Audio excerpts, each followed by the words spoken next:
This ain't a premiere. We're live.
See me thug shake right now, ladies and gentlemen.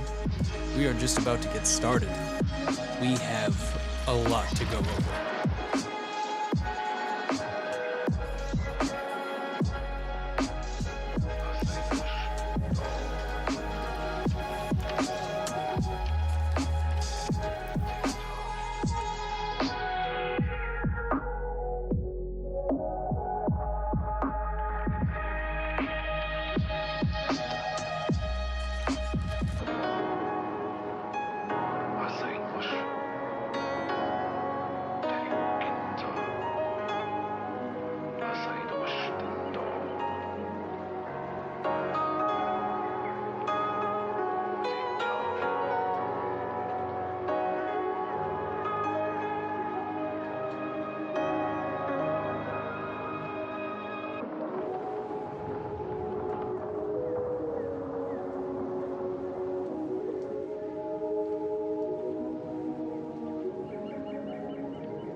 that still going?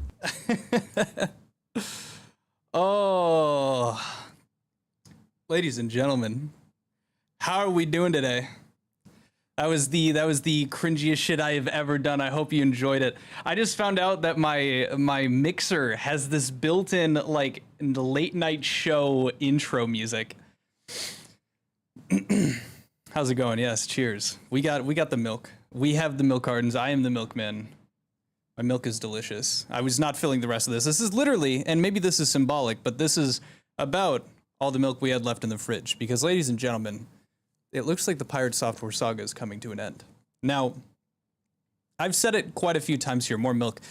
We can also go over a bit of the Mutahar stuff, because I think I actually have 2 relevant updates. He actually made an apology, and also my test has now come back with results. And I'm more led to believe that he definitely censored the engineer word. He is the milkman. His milk is... Thank you very much, Mantilda, for the $5. So... the goal today, this is going to be a very big stream today.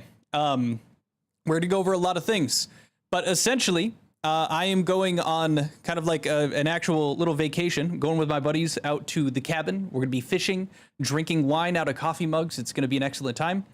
And I want to give you guys something before I leave for that. I leave tomorrow. So I'm going to take this live stream here. I'm going to cut it down, and then it will be some very large, essentially in a complete overarching connection of everything that has happened in this last month into one single video for you guys.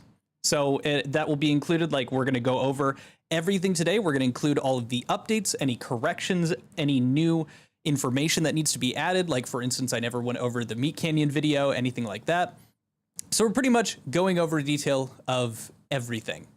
Now, there is just another small announcement. If anyone here had ordered the Double Down merch, just want to let you know, we are very close to getting everything now delivered. I think about half the people now have orders being shipped, including myself. I am waiting for delivery still. Like, I was one of the first people that went through, still waiting for the delivery, so I apologize. But we are just about finally hitting the last few people that we had to transition over. So you guys, if you haven't seen your hoodie, you will be seeing it very shortly. Oh, but. Oh, what the? That's me. Let's first start with, I think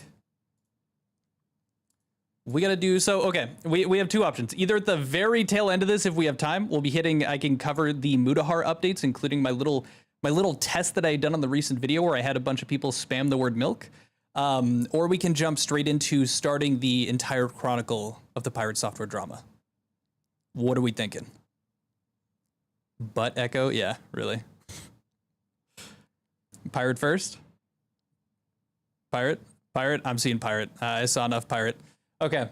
Essentially, Muda did the tried and true. I'm sorry if you feel bad. I'm sorry if you felt hurt. $3. Thank you so much, Ethan Foster. She quit on my Theo till I pirate software.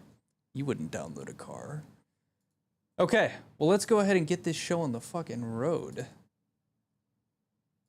We're going to start by covering the thing that started it all.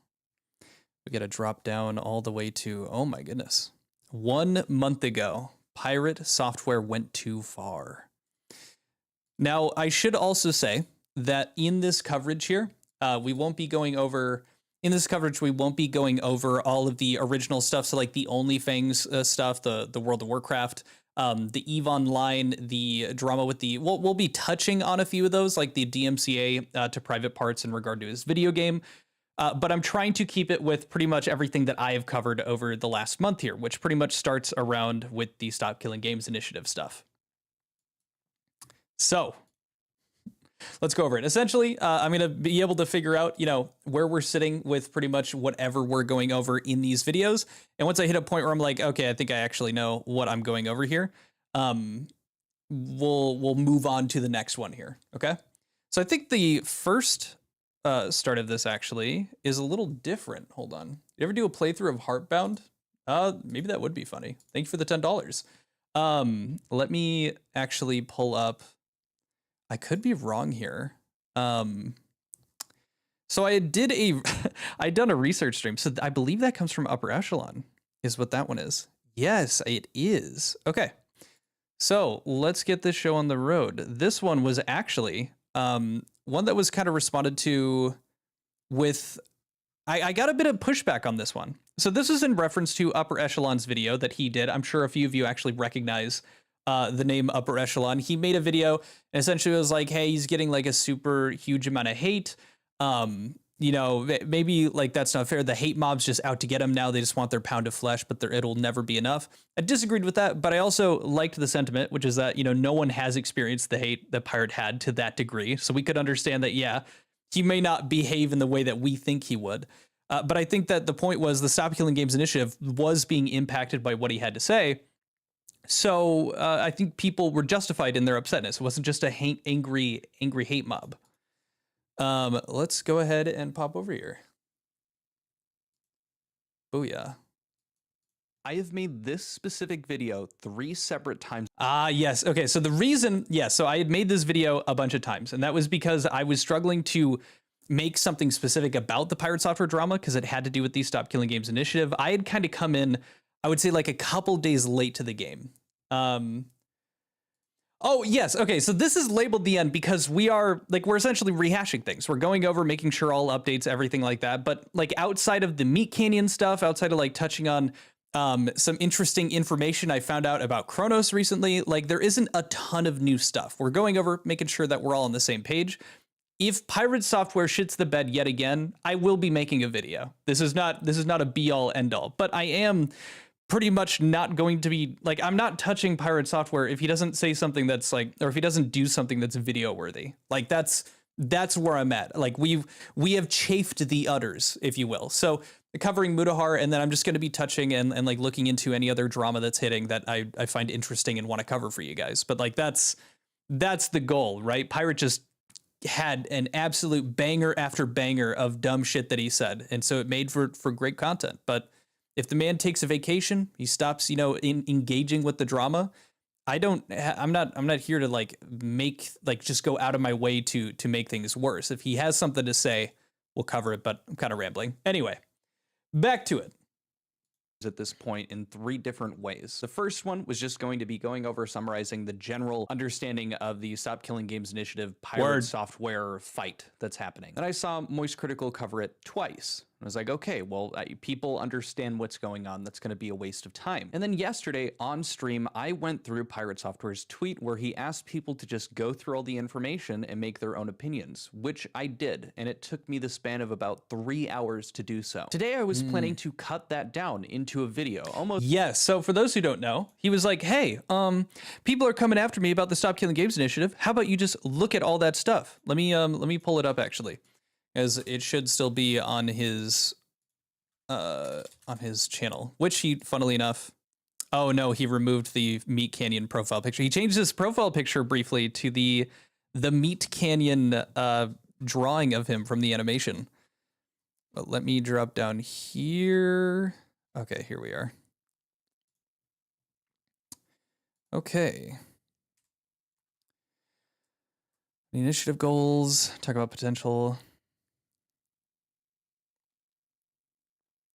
Okay, so this came from, let me see if I can find it directly with you guys here. Copy posting, a lot of content creators dogpiling to get their pound of flesh. Oh, let's dig into what I actually did and said. And so he goes into here. Many people have not watched them and are just calling me a liar or attacking my character. Give the videos a watch. And so that's what I was like, all right, yeah, let's go through it. And so that led me into that 3.5 hour live stream. And that's where I was kind of continuing off of, where I went through and I did go through everything, and it still held up with everything that people were saying at the start of this month here. I can't follow what you are saying. Please draw in paint. Oh, my bad, man. That's true.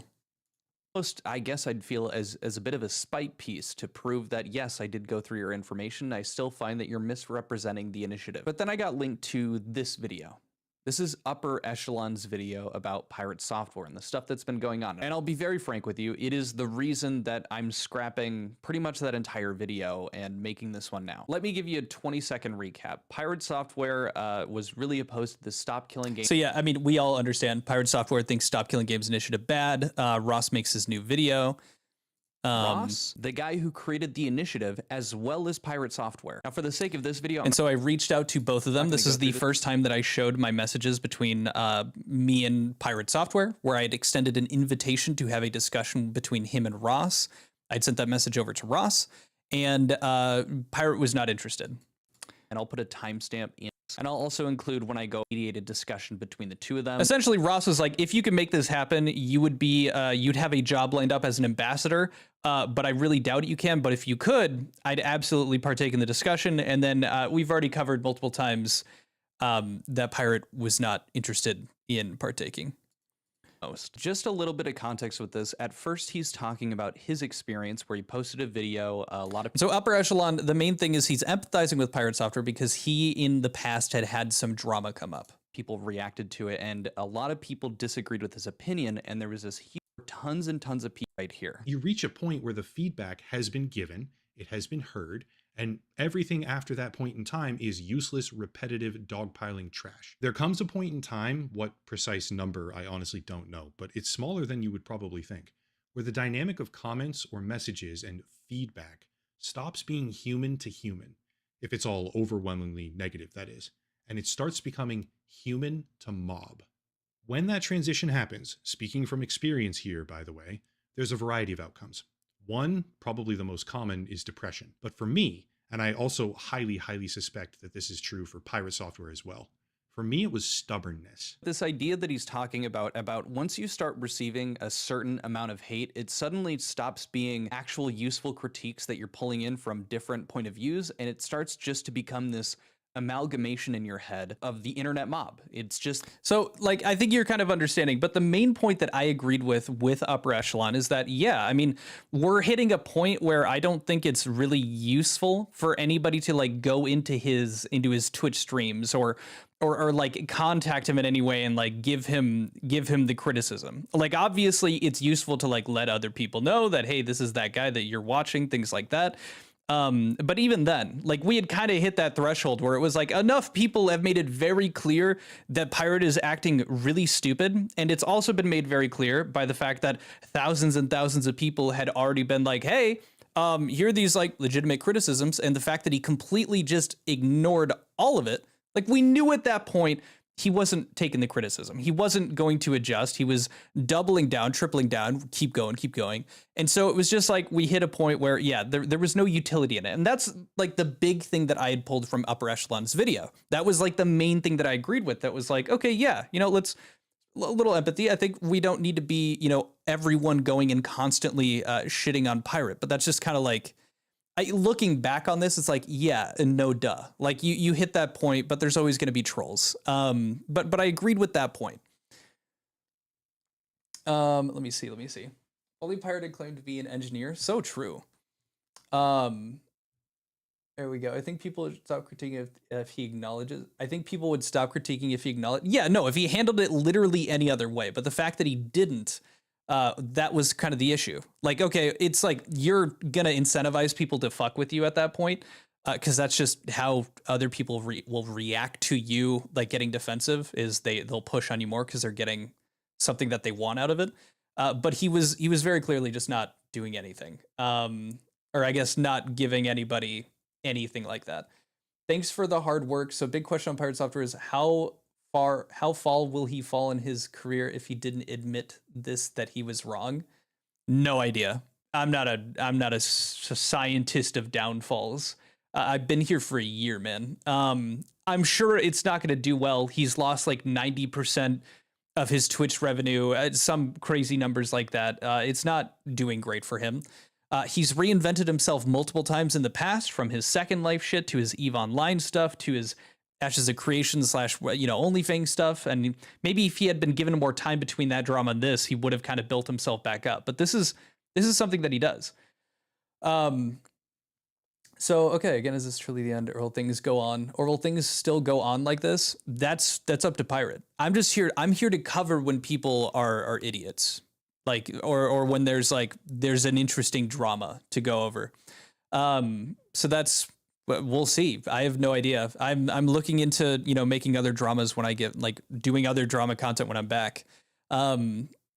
But I think, yeah, we covered that. The only other thing was that my other big issue with Upper Echelon's video, hold on here. More if you're right or wrong, because the mob, as soon as it's a mob. Here we go. I'm about to talk about. This is not a video that is defending pirate software.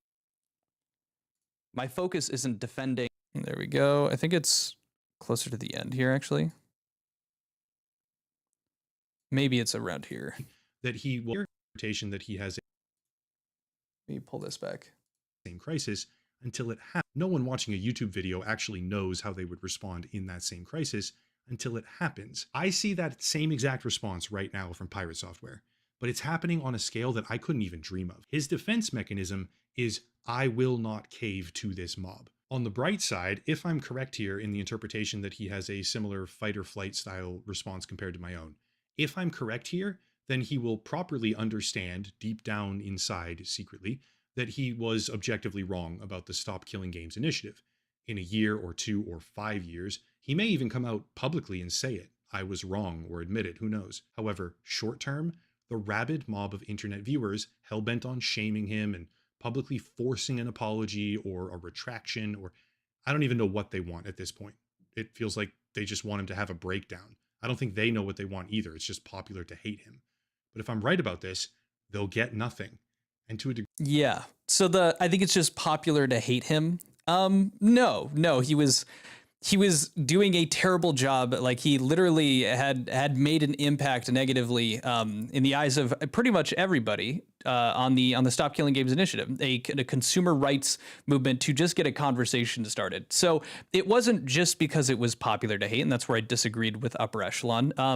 There were legitimate gripes that people had, and a lot of people had, and there's a lot of crossover between gamers and people that consume like internet content like YouTube or like pirate software.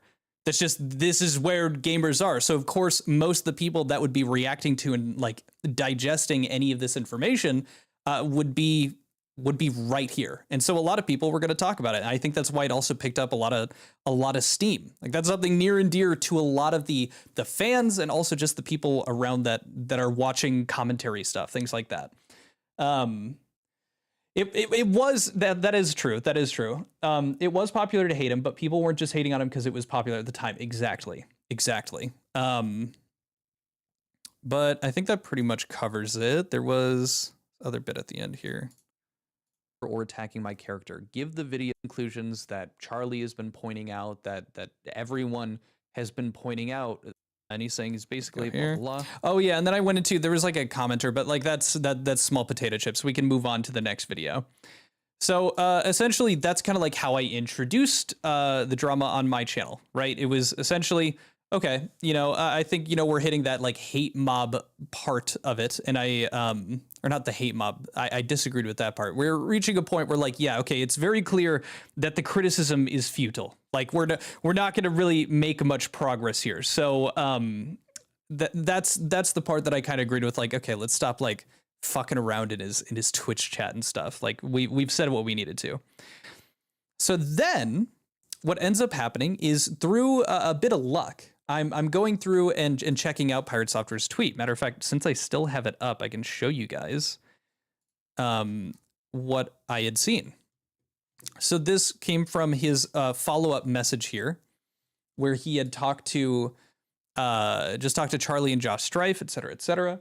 And then down here on the developer side, blah, blah, blah. But then in the comments, this gentleman right here, Jack Vania, from one dev to another, you lack the intellectual octane to maneuver this space. Many games, specifically MP games, solved 90% of preservation issues decades ago. We just stopped doing it so we could push customers to the yearly reskin because that was more profitable. The problem has already been solved. It's strange to see a dev so lost on this. There's a few hangups with MTX, but that is a design problem and not a preservation problem, full stop. Stay clear, man, please. Well, it just so happens that I believe Jack had actually left a comment on one of my videos. And I was like, oh my gosh, I recognize this guy. So I reached out to him, and then we ended up having a follow-up, a little chit chat. And this was a very, very interesting conversation. So it ends up going for 56 minutes. I believe I live streamed our interview together. And we had some banger moments.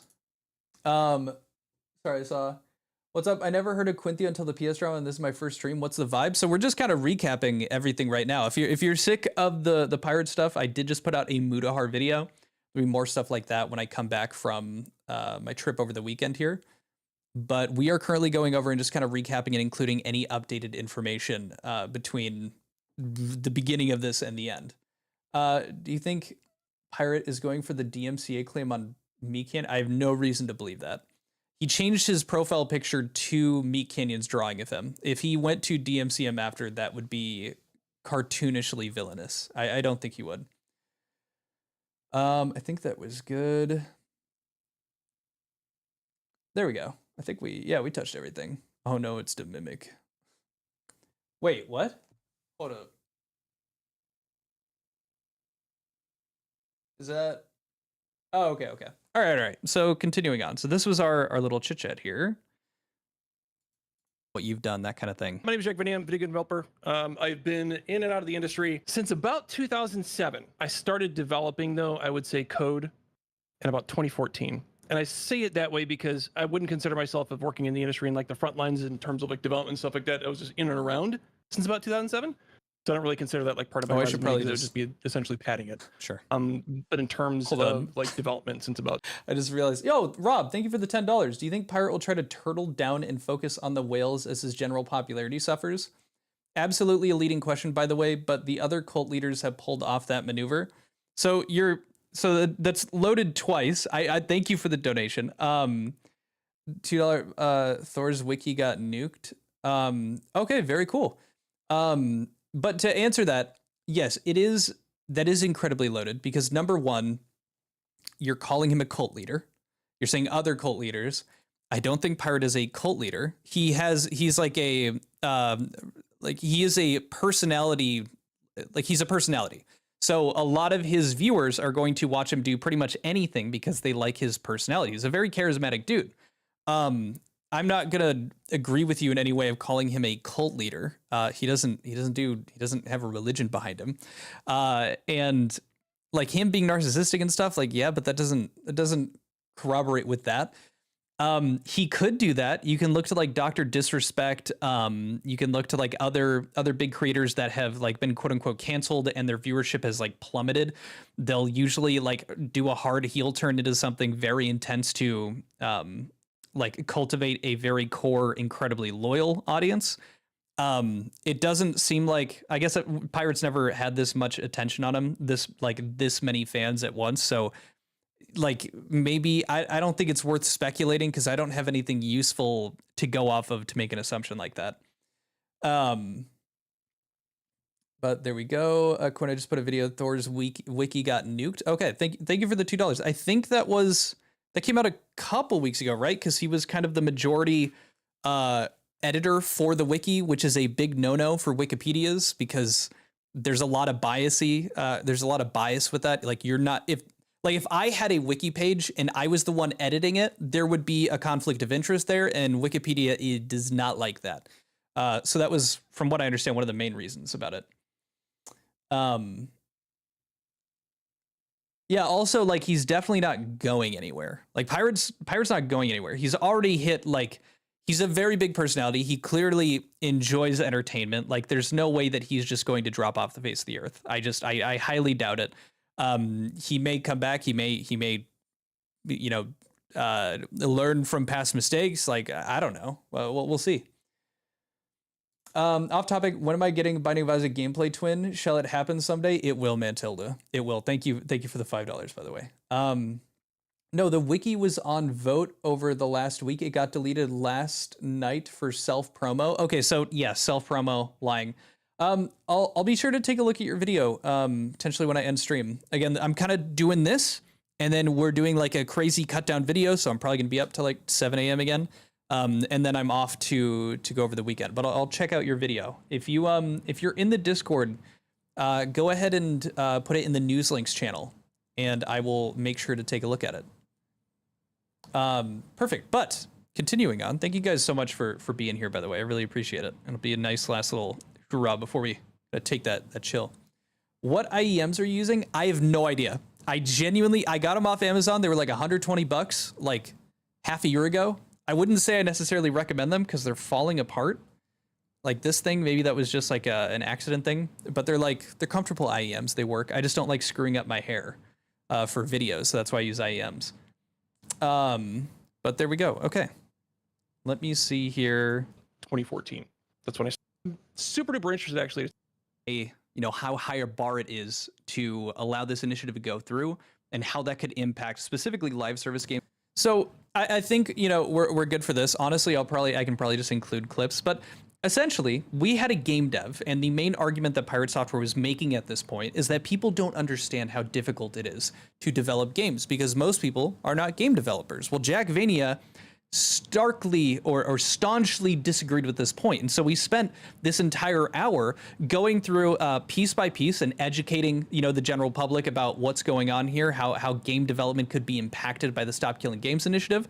We go over and refute some of the points that Pirate has made, even in his in the messages that he had sent earlier. And it boiled down to Jack was essentially saying that the arguments that Pirate was putting forward were not good because it wasn't it wasn't like an actual impossibility thing. It was a complexity issue, and a complexity issue, you just got to think about it, or things do just need to change in the industry to allow for more consumer rights protections. Thank you so much for the $2. Pirate wishes he could be this nuanced. Thanks, man. Ted Bundy. Oh my God. Thanks for the $2. I thought you died. Okay, awesome. I think we covered that. We don't need to go into the nitty gritty of each different point because this was an entire juicer of an episode, but that was essentially what we dove into. Now, following after that, keep in mind, I did put a Logan Paul video up during this period as well, which was fun. So it wasn't a complete back-to-back perfect setup here. There we go. I did, however, make 15 videos back to back after that. The entire internet is turned on Pirate Software. If he hadn't done so there we go. This was one of my favorite intros to a video that I had done about this subject. I think we have to thank Pirate Software. Oh, there we go. I think we have to thank Pirate Software. If he didn't have the ego that he has, and he wasn't so insufferable, if he hadn't done such a poor job of representing the Stop Killing Games initiative, if he had even once apologized, I don't think the Stop Killing Games initiative would have been doing the numbers that it's doing right now. And I certainly don't think that all of the huge YouTubers that I'm about to show you guys would have been covering the Stop Killing Games initiative if it hadn't been for Pirate. So this one essentially, I was celebrating number one here. The oh yeah, okay, guys, the baseboards have LED strips on them. They're not dirty. Those are LED strips that are not turned on because they'll fuck with my lighting. So the main thing that we were covering here is that number one, UK petition passed the 100K signature goal. And then the Stop Killing Games initiative had jumped 400,000 signatures in just a few days. It was going nuts.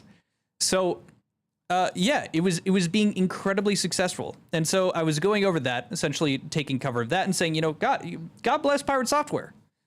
Had it not been for Pirate Software being such a complete shitter and not being able to walk away from this, he actually would have done, more for his argument. He might have actually had more people not jump into this, and the initiative may not have actually hit its goal. Now, maybe it would have still, but it very clearly, people call this the Streisand effect.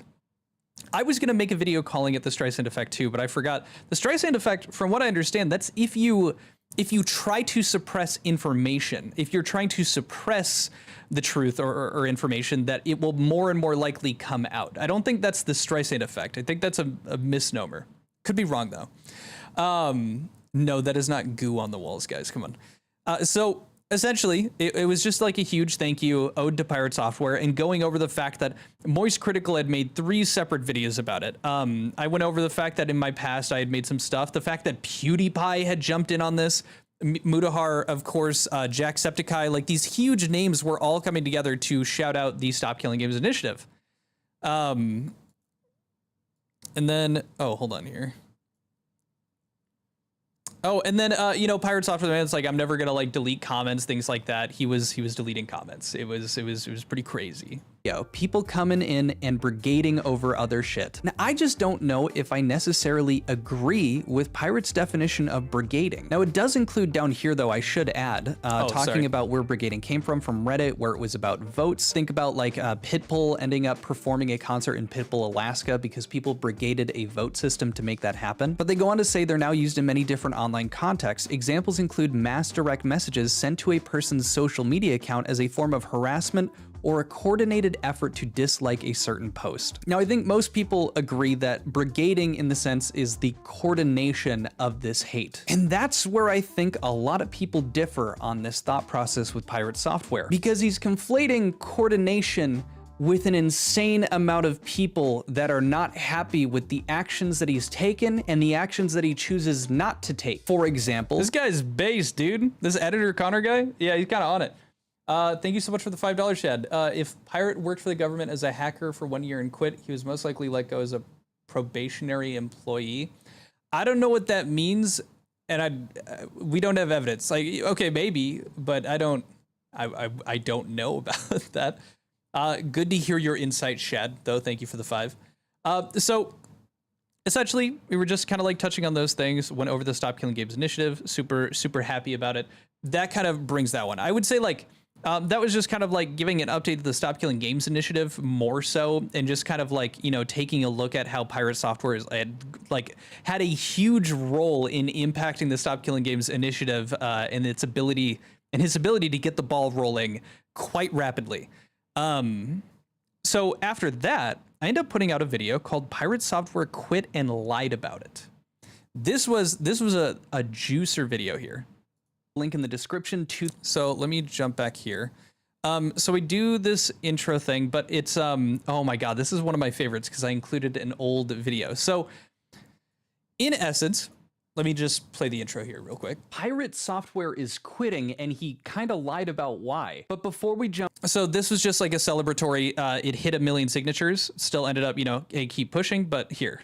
Yes, right here, deadline 14th of July. But let's get back to what's happening with Pirate Software. So just last night, Pirate put out this tweet here. I am no longer, here we go. So I'm no longer working at Offbrand Games. People were attacking all of the games we were publishing and trying to mass review bomb them. You can dislike the things I say, but this kind of behavior is unhinged. Learned a lot there, accomplished a lot. Hope they succeed regardless. Loved those dudes and loved working with them. Hope they keep cooking.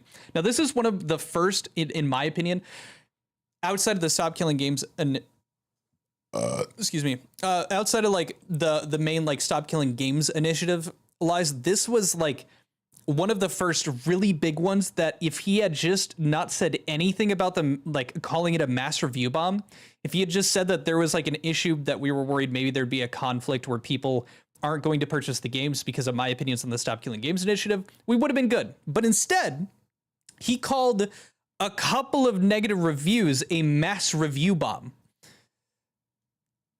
Yeah. Games is a game publisher, and they're known, I think, most well-known for Rivals of Either 2, which of course is a sequel to Rivals of Either, a very well-known fighting game similar to Smash Brothers in that style. Now, this publisher was founded by a couple of people, including Ludwig, who most people know. Now, to be more specific, so Offbrand is originally a live production company, and it launched... So they set that up... Hold on here. Edited video when I was doing Director of Strategy. Now, so... The thing that I really liked about this video, and I think a lot of other people maybe kind of understood, is that I included a video from before I was doing commentary drama. So I've been doing the drama aspect of like main like content creators for a year now. It started literally in like late June, early July, so I guess a year and a month now, talking about the Ava Chris Tyson allegations leading into the Mr. Beast stuff. Well, before that, I spent like 6 months trying to get a channel up that was focused on game news and game reviews. So it was essentially things like that. I had a buddy late one night after talking about some League of Legends drama and whatnot suggest I try out drama commentary. That was the same week that the Ava Chris Tyson stuff happened. Shout out to my boy John. But Regardless, so specifically, one of those news videos that I made was actually talking about Pirate Software and joining this off-brand games publishing company with Ludwig, two people that at that moment, or at that time, I really liked. Like, Pirate and Ludwig had both inspired me to get into content creation. And this is that clip. This is a blast from the past, but I actually have a privated video when I was doing gaming news and game reviews like videos before I did the drama content of me covering this exact news story. Here's a little clip from that, and I think it's useful to show you guys to understand, you know, a bit of the change in perspective that I've had about Pirate over this last year. Ludwig, in my opinion, hired one of the best people for the job to make sure that something terrible doesn't arise from this publishing company. And that's because Pirate Software, the Pirate Software, has accepted the role and position of director of strategy for off-brand games. So yeah, I'm very stoked, obviously, but all in all, regardless of if there's going to be hiccups along the way to start this, as it is a new publishing company entering the sphere of gaming, but I don't think that you could have found a better person to get started and to direct for strategy in a publishing company than the Thor. It's a match made in heaven, and when I found out about it, I genuinely got very excited. Yeah, so you can tell my perspective has shifted a bit about Pirate Software drastically even. As a matter of fact, he was one of the first people that I attempted to reach out to ask for advice about how to make a better YouTube channel. Legitimately, Pirate Software and Ludwig both had very huge impacts on me starting my career as like trying to be a YouTuber. And unfortunately, they have been the two people that I've been talking about the most in like the last 2 weeks. But a specific thing that... Yeah. Aged like milk, you could say. I love how I didn't even give good reasons as to Pirate Software being the coordinator for them. I just said it's because it's Pirate Software. But I like truly big reason that I showed that outside of like, okay, let's let's hold myself a bit accountable. Like, let's take a look at that. The other part of it was that, you know, I think a lot of people were kind of in the same boat as me. Like, you were won over either through Pirate's short form videos, like his YouTube shorts, which just exploded over YouTube, or you loved the little nuggets of information and inspiration that he would leave in these shorts, in his streams, like in any of these different facets. And I think a lot of people really, really liked the guy. Like, he blew up.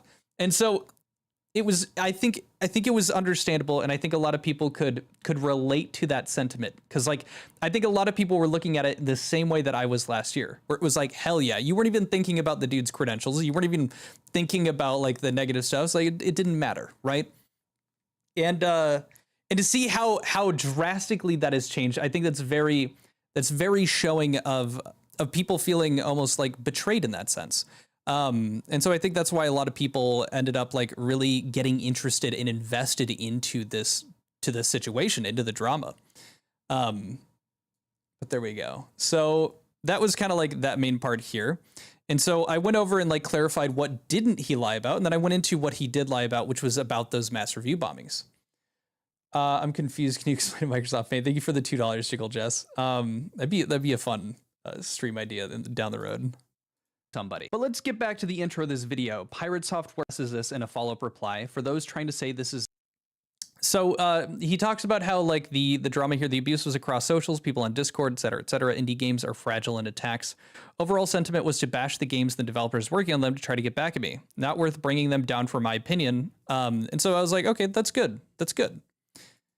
Under so much hot water. But the thing that people are pointing out is this intro of his tweet here. People were attacking all of the games we were publishing and trying to mass review bomb them. Now, when you think of mass review bombs, a lot of people will think about stuff like Overwatch 2 hitting Steam, for example, mostly negative, 346,000 reviews. There was a huge mass review bombing of Overwatch 2. And admittedly, I think good part of it was because they deserved it. But there were some folks that actually did some research to see what was going on with this mass review bombing. Also, really quick.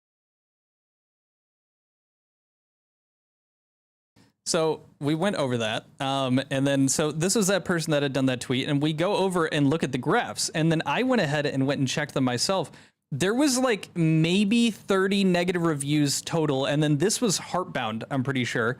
This was the Heartbound negative reviews. His game that was not at all connected to Offbrand games was getting mass review bombed.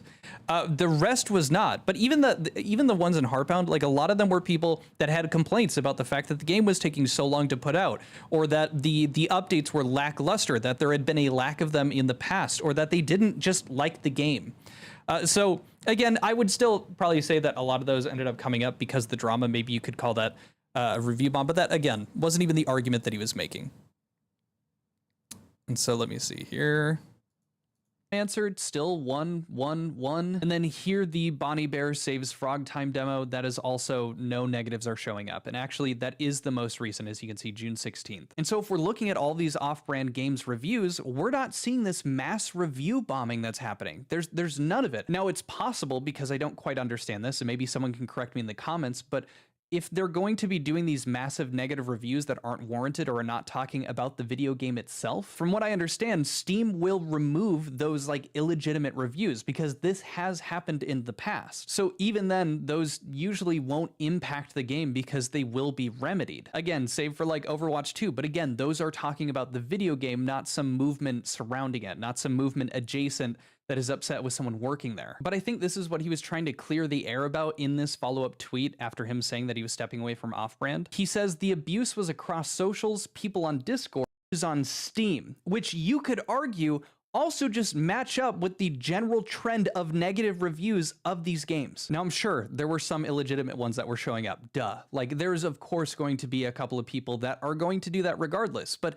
these numbers do not even come close to legitimizing that argument that they were getting mass review bombed. And to be clear, just like Ross, I'm using the second definition of lie that he points out here. It's not to— I kept myself, I backed myself up. I was very careful when I was talking about this dude lying.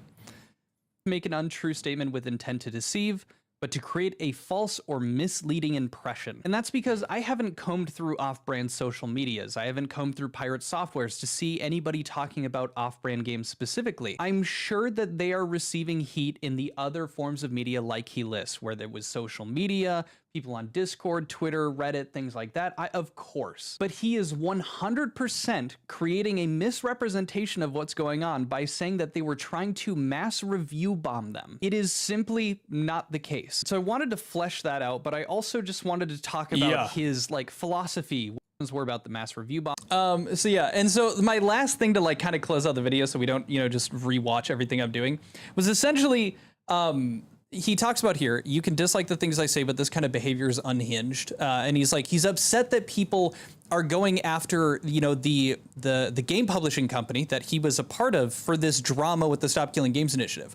Well, it's not, I don't think, in my personal humble opinion, it's not really out of the realm of logic or like just general I think people could understand this, that maybe people won't support a game publishing company if one of the you know, the higher ups there is someone who is actively against, you know, an idea of trying to upgrade, you know, update consumer rights and give more rights to the consumer. Maybe people wouldn't want a publishing company that has someone like that high up in the totem pole.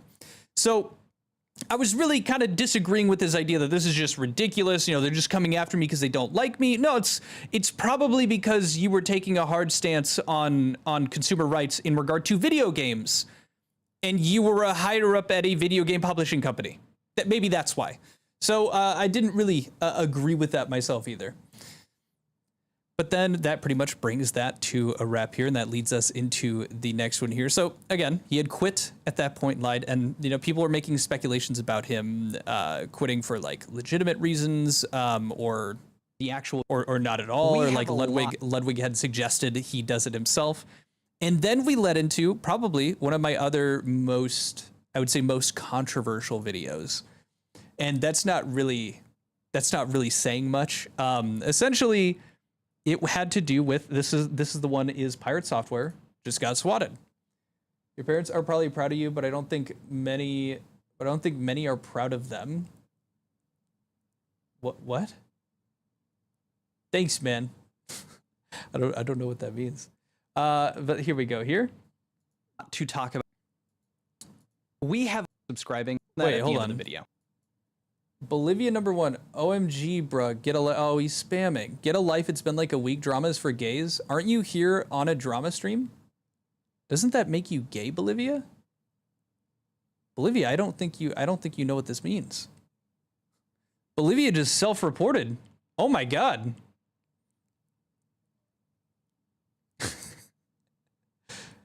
Oh, he's gone. Rip. I'm sorry, buddy. I think he just I hope he's okay. He just found out he's gay. We have I'm gay for milk, bro. Amen. Okay, so we have a lot to talk about in that at the end of the video. So I show the clip of him talking about getting swatted here. I do kind of want to like go over this again, but people were like, do you have proof that he got swatted?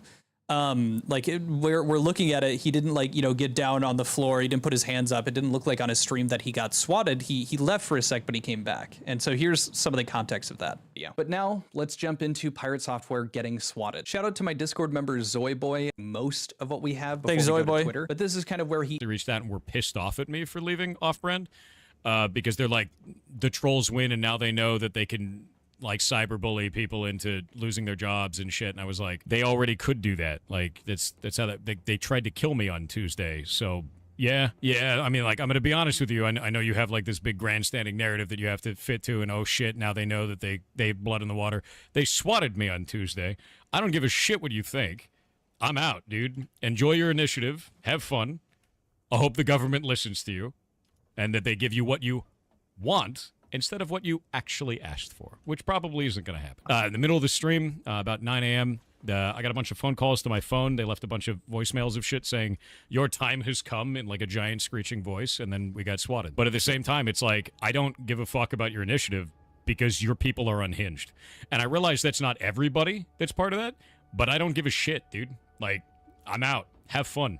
Good luck. So that's a pretty big deal. So just in case some people don't understand, swatting, that is when somebody calls in a threat. So apparently like either a hostage situation that somebody's killed somebody, and they give the address typically of a content creator, usually a live streamer. This will cause the local police department to essentially send in a legitimate SWAT team to clear the place and assess the threat that does not exist. Swatting, in worst case scenarios, will lead to somebody dying. And this swatting that Pirate Software went through genuinely could have ended up with him dying. Like, that is a real thing. It has happened before. And just so we're covering our bases.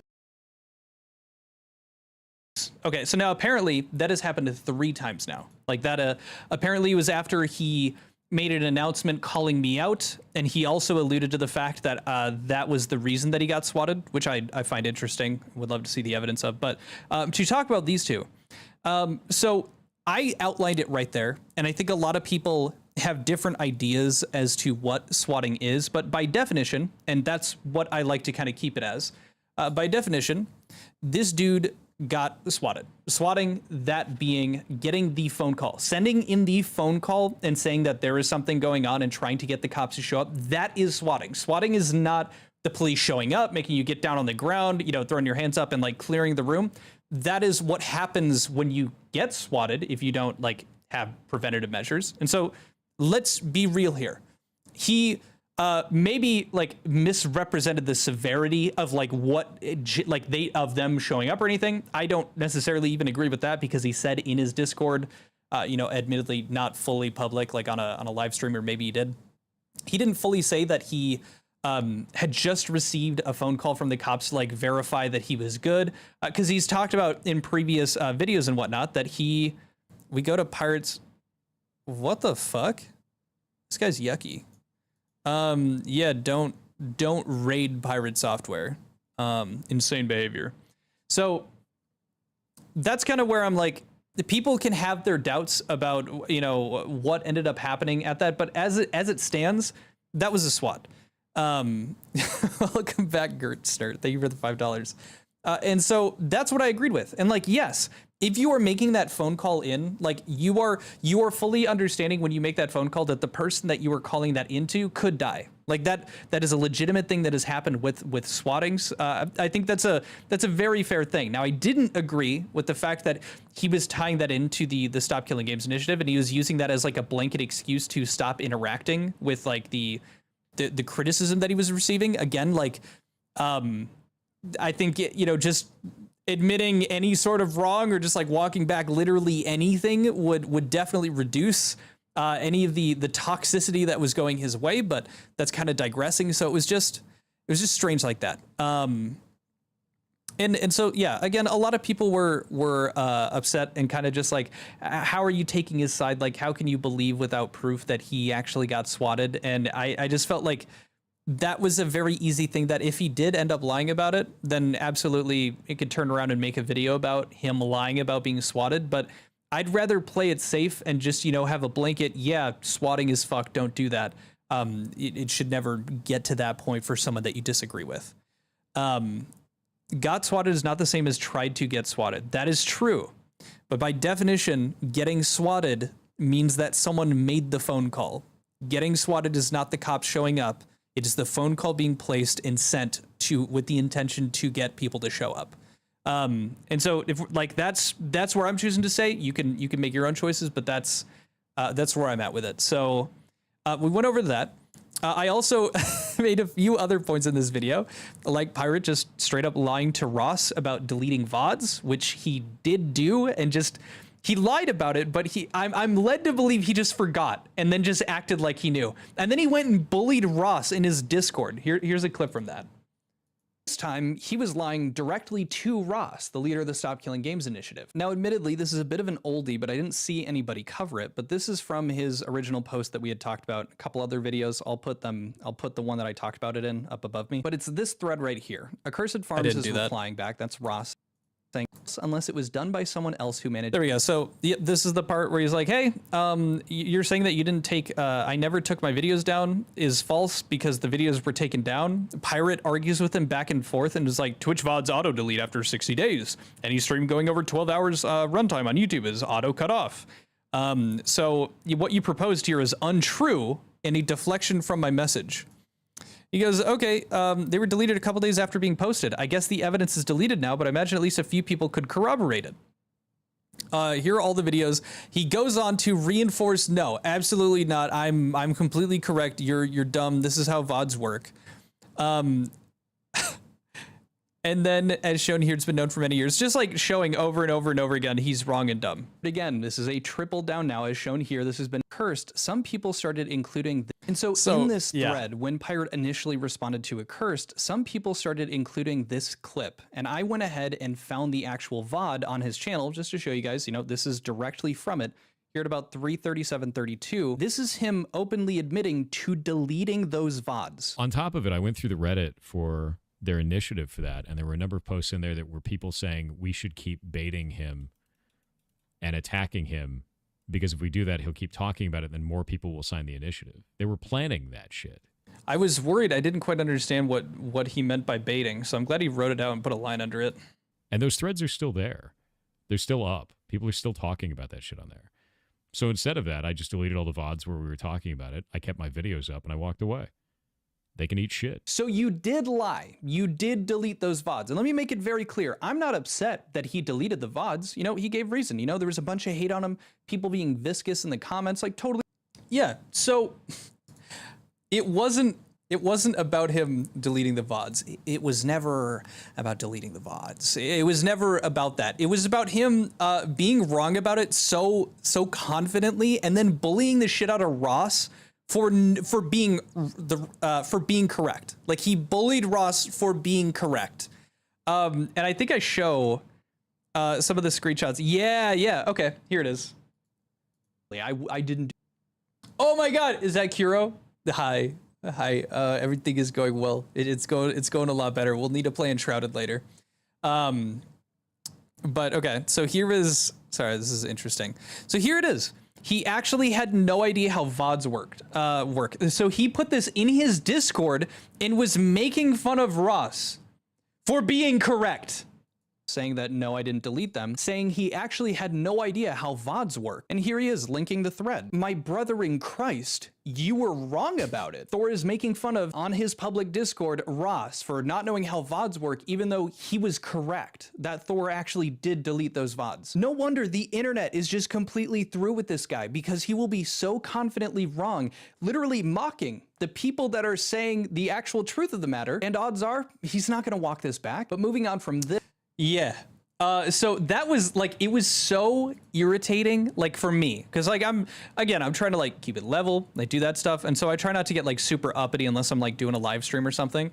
But it was like him in that video, him bitching about people being viscous and bad and mean to him, so he deleted the VODs. For him to say all of that and then be that mean, like be that mean-spirited towards Ross, who had truly tried every step of the way to just have a conversation with the dude, and had like finally started getting, it was finally kind of fed up with Pirate, for him to be like that towards the one guy trying to extend an olive branch consistently and try to have a conversation with him. Just like, oh, it fucking got to me so much. And I think maybe I wouldn't have made that part of the video had I not read through that and like watched the clip and gotten so irritated. Why are you saying viscous? Because he said it, didn't he? Maybe he said vicious.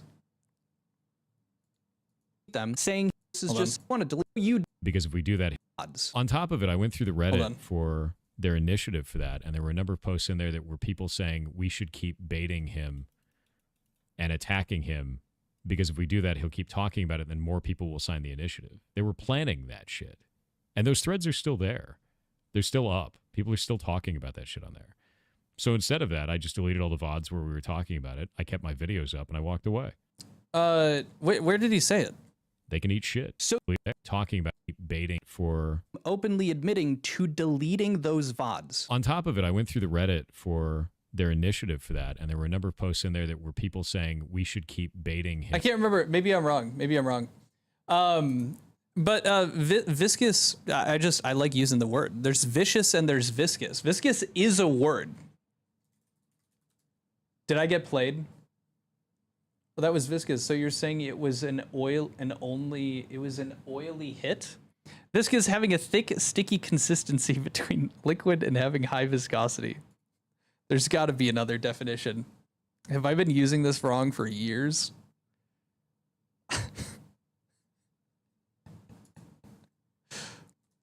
Oops. Hold on. I got a bunch of comments under this for saying the exact same thing. Is that it? Oh, this is going to hurt me. Ah, yes, technical. There is a second definition. Hold on. It's not going to help me much, but what the fuck is happening right now? Hello? What the fuck is this? Merriam-Webster, what is going on right now? Okay, there we go. Having or characterized by high resistance to flow. That has nothing to do with what I said. All right, so vicious. It is defined as being technical, but I'm sure that's probably like a physics thing. All right. My bad. I'm sorry that you guys feel bad about me saying viscous. Is that would you guys say that's an ample apology? Is that a good enough apology? I'm sorry if you guys feel bad. So, okay, that wraps up this kind of segment of it. So that moves on into the next one here. Okay. To speak with Ross about the stop. So you know how Thor has completely rejected the opportunity to speak with Ross about the Stop Killing Games initiative, that he disagrees with him, and there's no way that he sees a conversation happening between the two of them. This is what he had to say about this exact scenario happening to him and how he would... Oh, yeah. Okay, so this is... I included some of the stuff from the Dr. K, bit. It's fine, you're human. Oh, please forgive me. Absolutely no. I have seen the Me Kenny video. We will be going over that later. He just did the Thor thing. Can't admit to being wrong. It's not called... It's... fuck, I forgot the line. It's not called doubling down if you're right. Real-time grammar. Yeah. Good apology. I want more vicious. Yeah. My bad, guys. It was me. I made you feel that way. The Thor thing is crazy. So here, I'll just play some of the intro here. So you know how Thor has completely rejected the opportunity to speak with Ross about the Stop Killing Games initiative, that he disagrees with him, and there's no way that he sees a conversation happening between the two of them. This is what he had to say about this exact scenario happening to him and how he would diffuse it or work through that conflict. If I have an accusation against somebody, I'm going to be like, hey, this is how I feel about this. And then they go, hey, well, here's evidence to the contrary. And then we talk it out. Is generally how that is. I think when I was younger, I was a lot worse at that, obviously. That's something I think that you learn over time is like how to conflict resolve in a way that is sane. So that's, I guess, a lie. Pirate Software has lied yet again. And no, this isn't clickbait. And matter of fact, there's a very well-documented YouTube video covering this. Pirate also had some very interesting things to say about the Stop Killing Games initiative. And so this one was kind of me mainly going over the Slop News Network going absolutely nutso. Dude, this is he had 4K. He's like, I think he's at 40K subs now. He's doing crazy numbers. He has really good stuff. But so let me jump over here.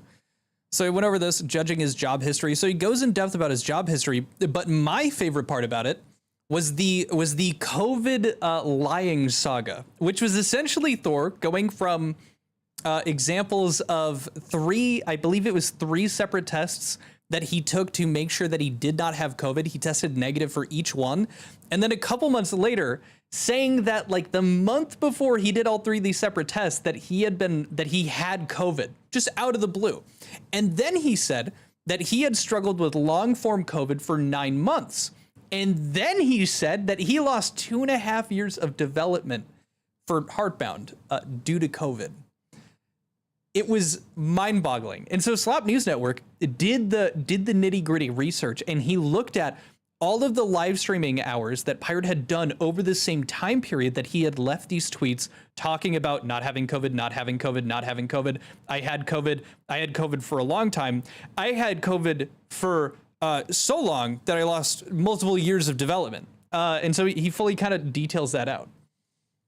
Blatantly lies about how much it next Monday following that would be this one. Patches over the year, so far saying additional content was added. On October 2019, Jason tweeted that roughly 86% of Chapter 3 has now been completed. He also goes into detail talking about the progression of Heartbound and the percentage completed and how it completely fucking stalls out, and it's insane. Then 2 years later, Jason tweets that Chapter 3 is now 92% done. So over 2 years, he made 8% progress on one chapter. 20 years of game dev industry experience, people, and 7 years working at Blizzard. Now, just really quick, and I hate to be this guy, but it's not 8% over 2 years. It's 6%. But Slop News Network is focused on this. I lost 9 months to COVID, but I'm back working again. Let's rewind and go back to 2020 and see the Twitch statistics and see what was happening. Okay, the start of 2020 up till March seems like a normal stream schedule. Seems like he caught a cold on March 10th. Then here we go. 9 days, he goes to urgent care and is diagnosed with pneumonia and gets a COVID test. Then we move to March 21st and COVID test results come back and it's negative. No COVID, just pneumonia.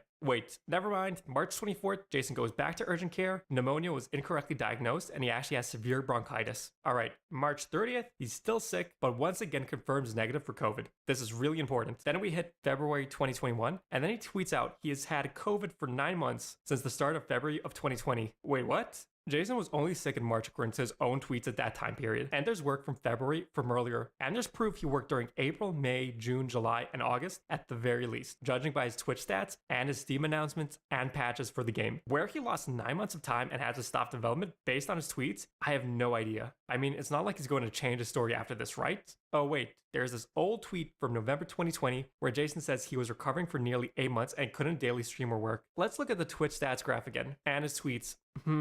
He couldn't work during this period, but everything he posts during this time says he was working on working again. Oh, Let's rewind and go back to 2021 to March 21st. Shit, sorry. All right, then we hit of work from February, judging by the stop development. There's this old tweet from November 2020 where Jason says he was This is ridiculous.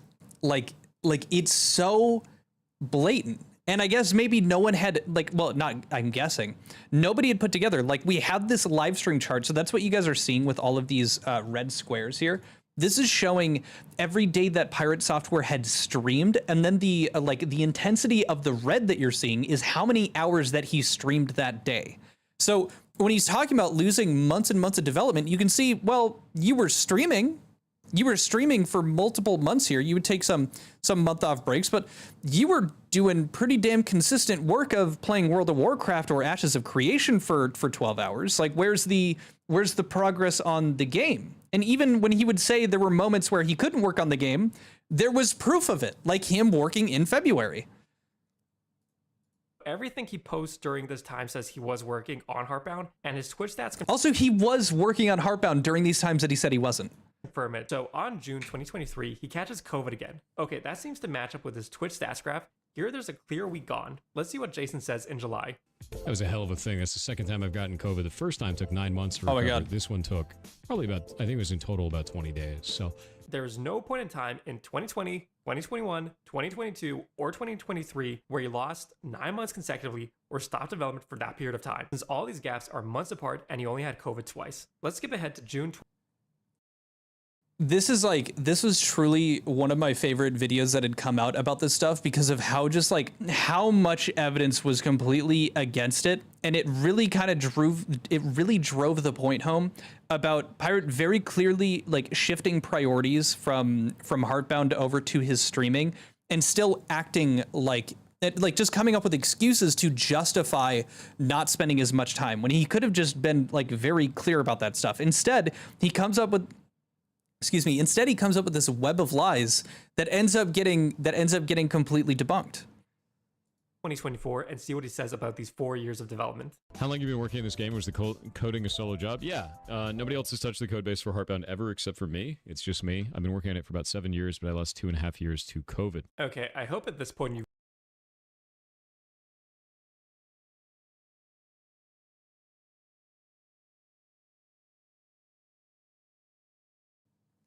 2.5, brother? Where? Like he does a fantastic job. And so he goes into detail with some of the other stuff as well. He made also a comparison to Yandere Dev of the fact, well, not a comparison, but the fact that Yandere Dev, the person who's notorious for not getting their game out, and like obviously there's that other stuff. Yandere Dev had consistently been putting out updates that had more content in them and were more consistent than the updates for Heartbound. To give you an understanding. He's got a claim to be a game dev, just like Midori has got a fake being an engineer. There you go. What is your favorite car you've ever drove? I can't remember. There hasn't been like a crazy standout. Let me see. What was this? So I'm going to be honest with you. I hope About the million signatures being hit for of his inability. Oh yeah, and then I also covered Mr. Pirate Software was not very stoked about the fact that, you know, the Stop Killing Games initiative had hit its goal. To finish the game in a reasonable amount of time. I'm sure part of that drama was because of what he was making. But if you're getting into a 1v1 with this guy and you're losing, brother, it's not looking a million signatures. Let's move on to Thor's statement that he just had in a live stream, I believe today, talking about the million signatures being hit for the goal for the Stop Killing Games initiative. I've been called a pedophile, zoophile, rapist, corporate plant, degenerate, narcissist, nepo baby, and many other names. And they attacked all the accomplishments over my life, despite physical evidence to prove to the contrary. And they also went after every job I ever held, trying to say that I never worked them, or if I did work them, that I never deserved them. So I'm going to be honest with you. I hope that your initiative gets everything you asked for, but nothing you wanted. I hope your initiative gets every...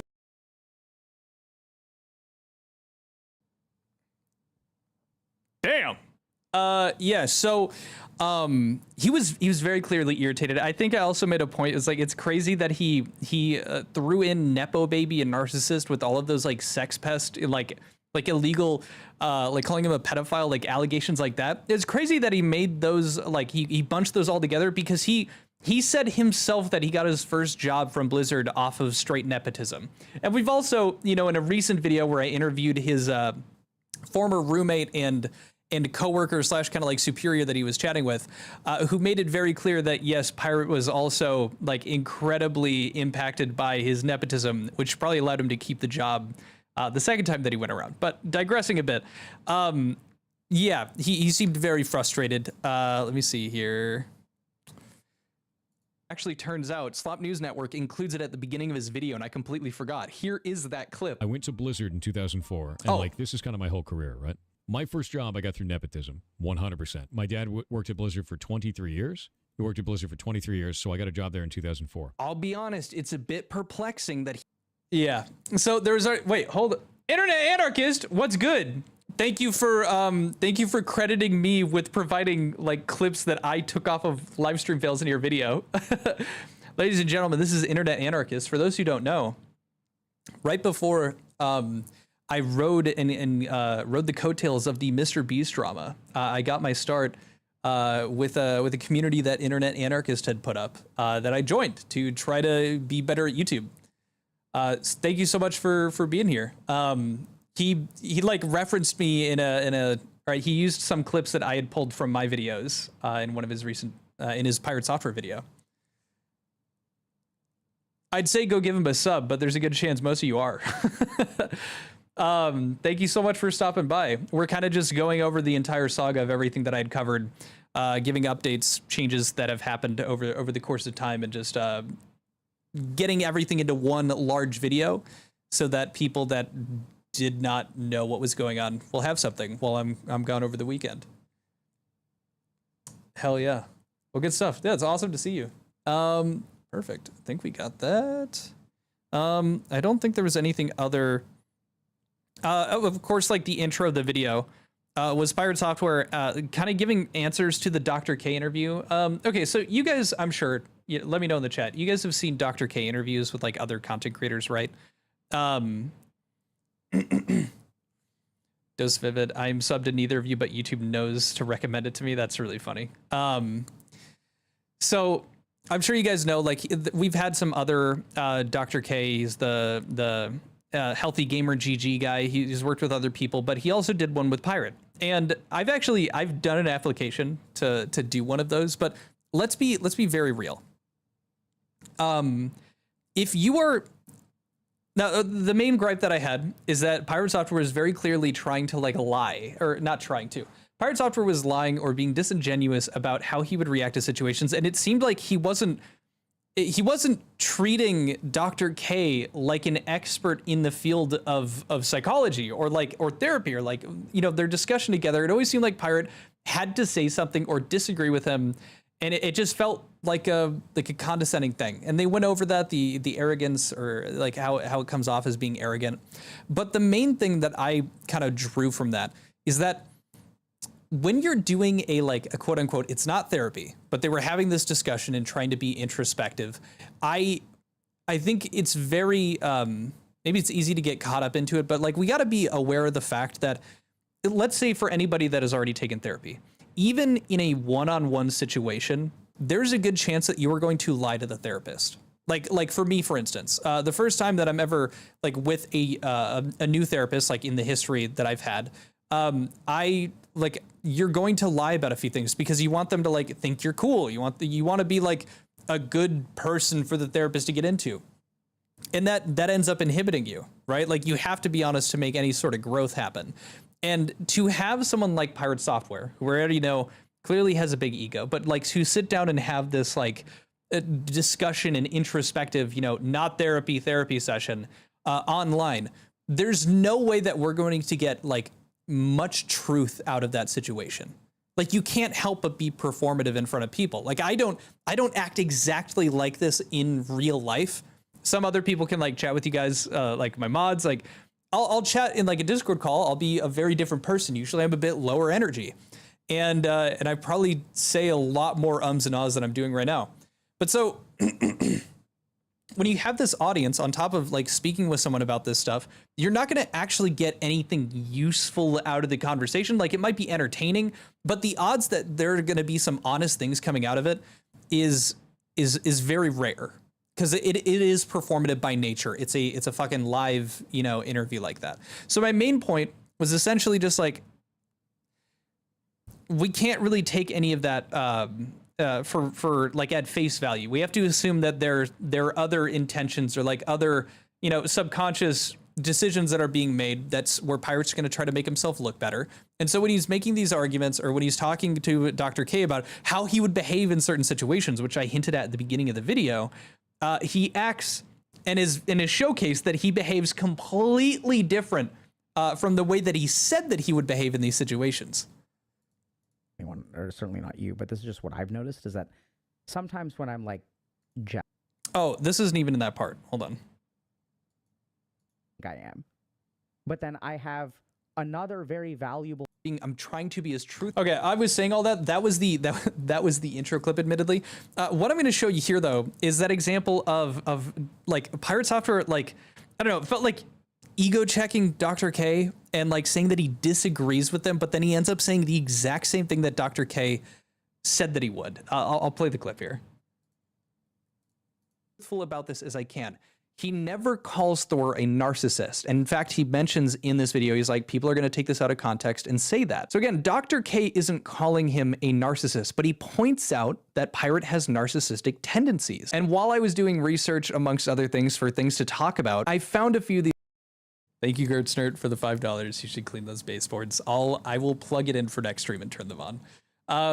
Do you think he'd say anything different, Chris? Do you think he would say anything different if that therapy wasn't streamed? He would definitely say some different things. I'm sure he would say things differently. It would have had to have been before he did the public stream. But I don't think he would be 100% authentic. I don't think that Pirate believes that he needs therapy. I could be wrong about that. Maybe he'll say something about that. But when you have an ego like Pirate does, I struggle to believe that man thinks that he really needs help in any way, shape, or form. In which case, why would he be honest if he believed that how he was acting was correct? Or maybe that's wrong, but I'm digressing. These clips that I thought would be worth sharing because it's very telling. This is what I think I am. But then I have another very valuable piece of information, which is other people's perceptions of me. Now, this is where things get really hard, because if people are sending you death threats, it becomes very difficult to get a reasonable perception of who you are from a heavily biased individual, right? Yes. So yeah, no, it's impossible at that point. I get that. So not impossible, right? So this is where it's really interesting, but sometimes the people who hate you the most can still be very valuable information about how you exist in the world. I agree with that. No, right? I super agree with that. No, you don't. You do not agree with that. None of your behavior indicates that you agree with that. And I'm not shit like that. He's placating it because Dr. K is coming from a place of he knows what he's talking about. So Byron's like, yeah. He didn't take that. He did not act that way when all of this was happening. He didn't even give an inch of like, hey, you know what? There's a through line with all of the people that are coming at me here. They have a lot of dumb shit to say, but there is a through line, which is that maybe I've misspoken or I've misrepresented it, even unintentionally, and maybe I should address. Not even that. And so that was kind of like, it was mind blowing to kind of look back on that and now see how it compares to, him actually being put in situations where he could test or showcase the things that he said he would do. Quintheo, how much weight do you put on Lyric's tweets about their interactions? Is it a separate issue or do you incorporate that into a full picture of who Thor is? I don't really incorporate that. Personal thoughts, we'd kind of touched on that maybe, and honestly, I kind of regret it.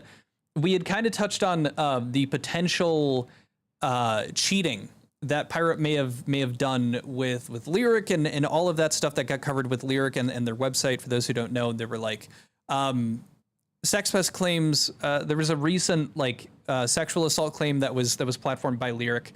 TLDR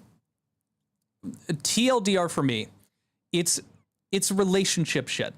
And very rarely is a relationship that gets aired out like this.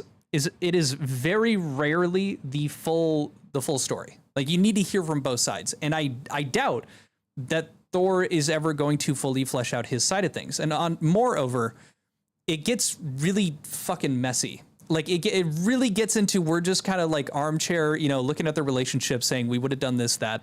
There are a lot of bad things with it, but as it stands, when we're just going off of these messages and there's nothing else to really go off of, like, for instance, with Pirate, when he says stuff like with the Dr. K interview, we can go back and then look at his behavior and see the actions. But when we're going off of the Lyric stuff, we don't, like, this is all stuff that they had chatted about, which Pirate just outright denies, but we don't have anything further other than this exchange of messages. In which case, I don't really, like, it doesn't feel concrete enough for me. As well as like with the the recent assault claims that have come out that I think Lyric platformed. I don't know the name of the person. They had some screenshots, and they had some like Discord messages that they had between the Pirate and them. But there's some peculiarities about the story. Like after this alleged assault, they drove Pirate to the grocery store, and it's small things like this that kind of just don't sit well with me until I have more information. And especially when we're getting into talking about like sexual assault and stuff, which is very, very serious. And that can have like a huge impact. Think about like Dr. Disrespect. They can have a huge impact on you if they get levied at you and end up being like incorrect. So, or being false, like either way. So I want to be very, very careful about stuff that I can't just like sit down and go over with you guys. And I don't know, it's just, it feels weird to go over those specific, like to go over the relationship stuff. I've kind of talked about this here and there a lot, in like my Discord, things of that nature. I do regret like going into the marriage thing, because at the end of the day, it may not have been cheating. People will separate before they're legally separated.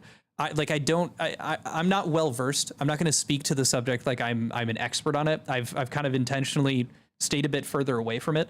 I think I've made it very clear that if I find legitimate gripes to give, I'm going to give them to Pirate. I'm not going out of my way to throw him a bone or be like, or to err on the side of caution just for his sake. But I do legitimately, it feels weird to go into that stuff. I don't feel comfortable, and so that's why I haven't really dove into it. But if there's other YouTubers that have, I'm not going to knock them for it. You can check them out and see their coverage for it. You just probably won't see it from me. $10 from Necromanslayer. Thank you very much. Do you think someone would try to gotcha him by getting in a voice call and state, Thor, you sound different today, and watch him panic thinking his voice changer is malfunctioning? That'd be really funny. I'd be mind blown if someone that he'd be willing to have a phone call with would do that to him. I think that's fair. Okay, cool. Well, side tangent done there. Let me see. Like jealousy trap where you get a bit narcissistic, and Pirate tries to say, oh, okay, yeah, this is my favorite second part of that Dr. K thing. You're seeing how it's easy. I think you guys have seen the clip of Dr. K saying, yeah, right there, what that was like incredibly arrogant. There we go. Ooh. Jordan, if you're still here, that would be amazing. There we go. Okay. Did we get through all of our alerts here? Making sure I've been alerted. Okay, there's that Ghost Squad video. Okay. Perfect. Sorry, just making sure we got through all of my notifications. Okay, this was the second part of it.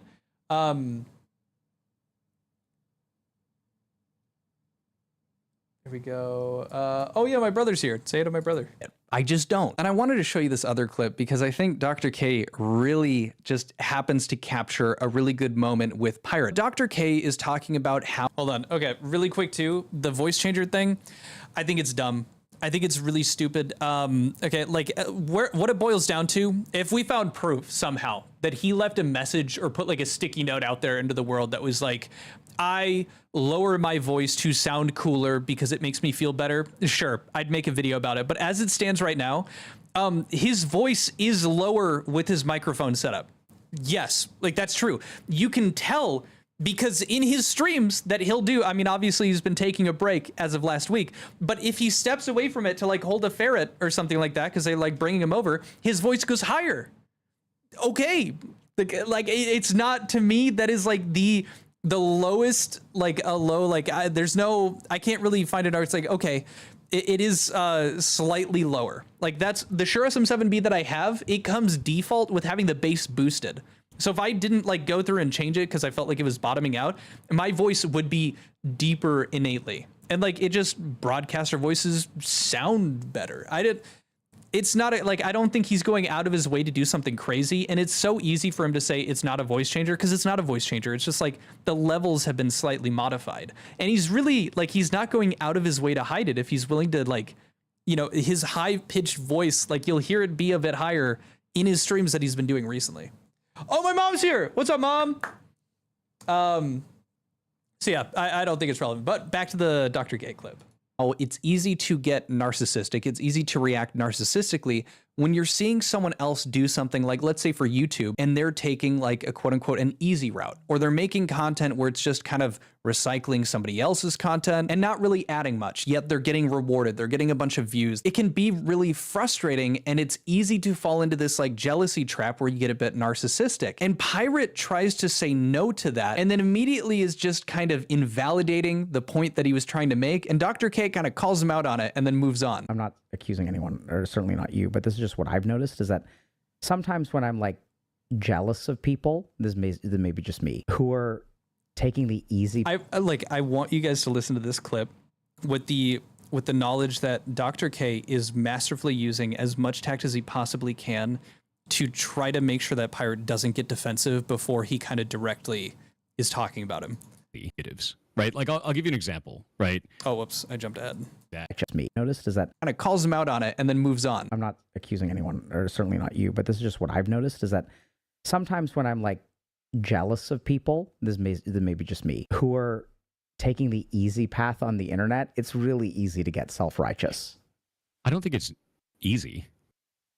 No, I mean, For me, not it like is. that. I think it comes with other negatives, right? Like I'll give you an example, right? You've got somebody like Keemstar. Keemstar makes a bunch of content that's based on like calling out scenarios, making a lot of drama, runs Drama Alert, right? I don't envy that. That's got to be a tough as fuck job. That dude probably absorbs more hate than most people on the internet just by the nature of the content that he provides to the internet, which is bombastic, which is divisive, which is emotional. I don't want to get near that because it sounds fucking awful to me and everyone that was engaging in my content. I see what you mean. So if I went down that route, I don't think it's easy. I think it would be easier to get a reaction, if that makes sense. Yeah, But the reaction is not one you want. so then I think that's more Not from long-term. me. Like I think that's narcissistic. So I think the thought process I have in my head is different from what you're describing. Okay. Usually I'll walk myself there, but I have that kind of thought. But anyway. Now, I'm not a psychologist.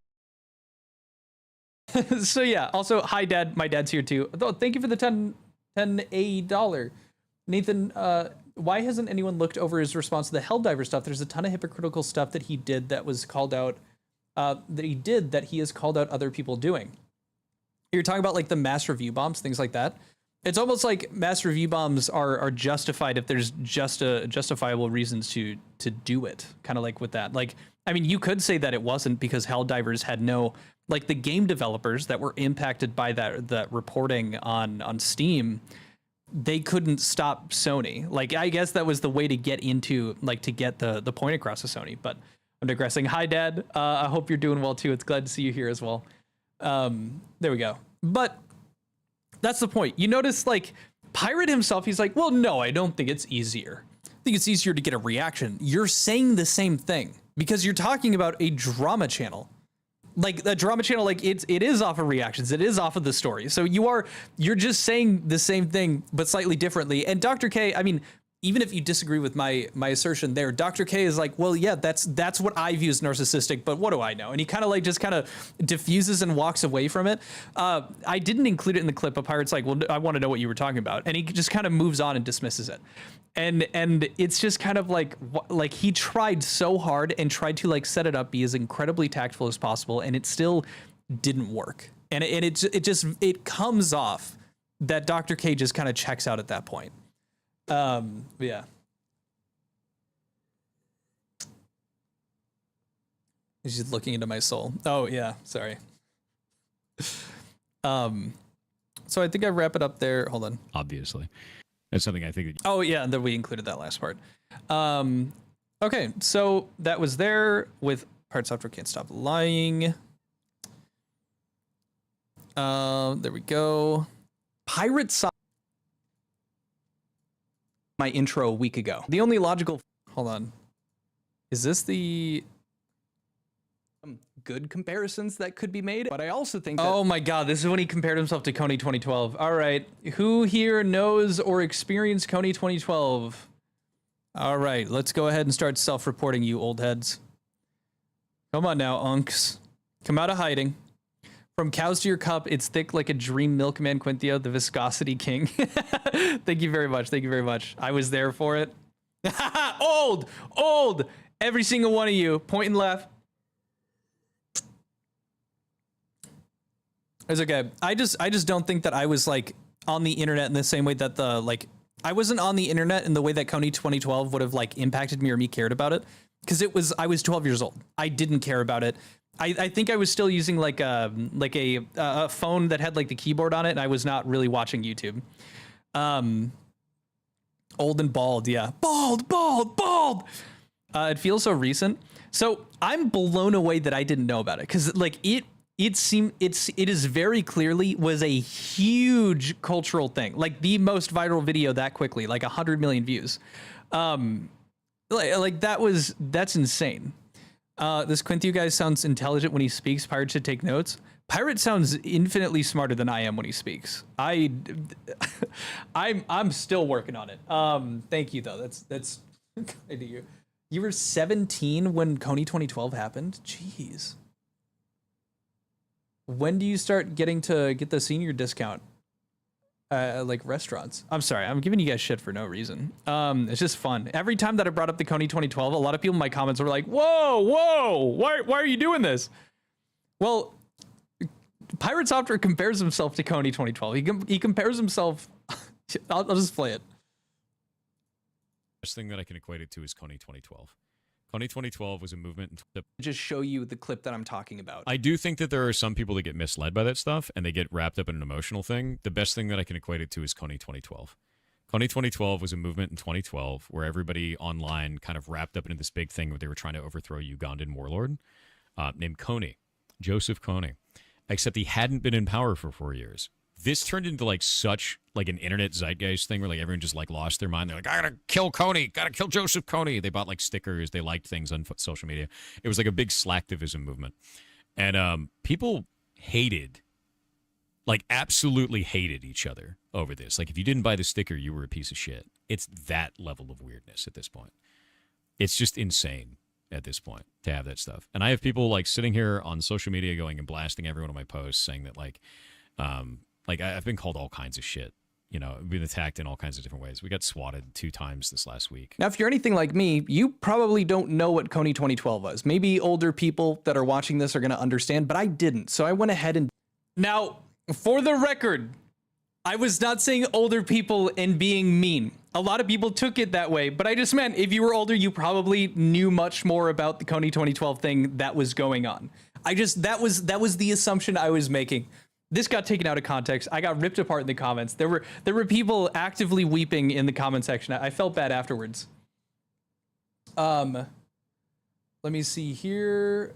Oh my gosh. Fantastic. Ocular Malice. Thank you very much. We will be probably taking a look at that. Ooh. There's the person that I interviewed had some extra information to talk about in regard to the roommate and coworker stuff. Thank you very much for sending that my way.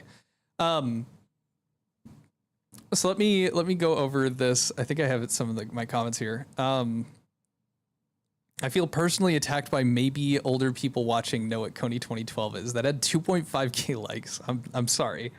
So let's go over.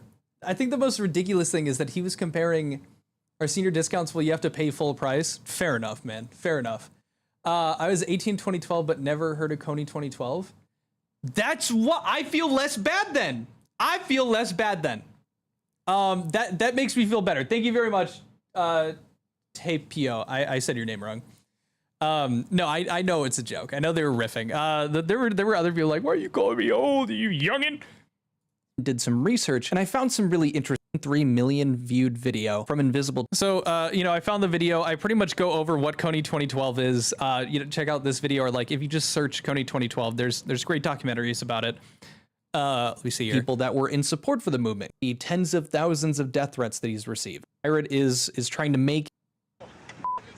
Oh, this is the breakdown of the leader of Coney 2012, like going crazy, and he went butt naked. It was a pretty big deal.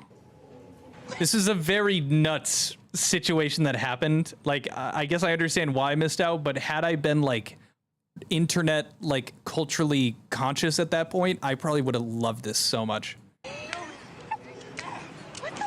Yeah, I mean, it ends up kind of fizzling out this movement for Coney 2012, and it made Coney very famous, which was the goal of the campaign, but they didn't end up actually capturing Coney. There is so much more to that story, again, link in the description, but let's get into Pirate Software and his comparison of the Stop Killing Games initiative with this movement. First, I think let's give credit where credit's due. Where can we find the comparisons that Pirate is trying to make here in this situation? When Coney 2012 was blowing up, pretty much anybody that disagreed with it was just completely drowned out by the overwhelming majority being like, this is an incredible movement, we need to support this. And so I guess another big point here is that I was in this video too, including I was trying my best to understand and not misconstrue the comparisons that Pirate was making, because my immediate thought was like, I need to make this. I think I said at the very beginning, it was like Pirate Software is comparing himself to an African warlord or Ugandan warlord.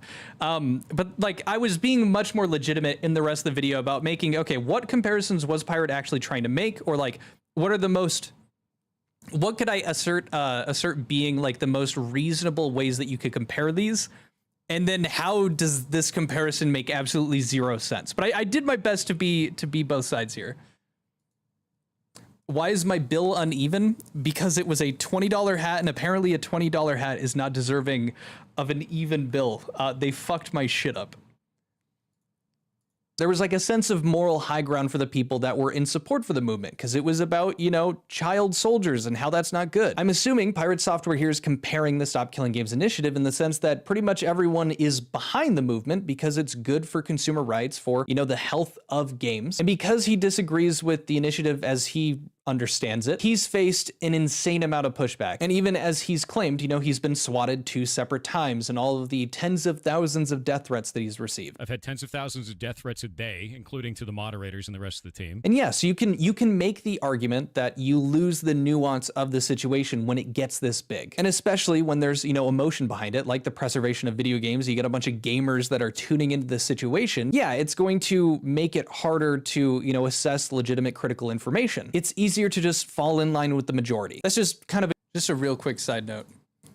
Someone just asked, when will we start milking Mutahar? We're about to. Now, we have this video. I will maybe I don't have time, but I'll maybe do a follow-up talking about Mutahar's response. I think it's a really canned apology, but at least he tried. Apparently, after speaking with Nicandros, there is more to come, and maybe it won't actually be directly focused on Mutahar, but there is going to be more drama. Not Pirate Software. This is kind of like a little last hurrah thing.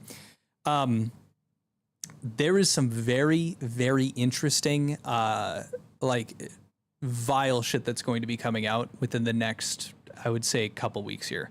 So stay tuned. I have the honor. I actually had reached out to Nicandros. I wasn't able to find a place to put our interview talking about this video. But we will be, based on, you know, a tentative agreement, I will be doing a live interview with him to talk about some of the findings that he's found in regard to some of this other stuff. That's as far as I'm willing to go, because I didn't chat with him about like how much he's willing to kind of talk about yet. But I think this is going to be, I think it's going to be big news, honestly, like genuinely.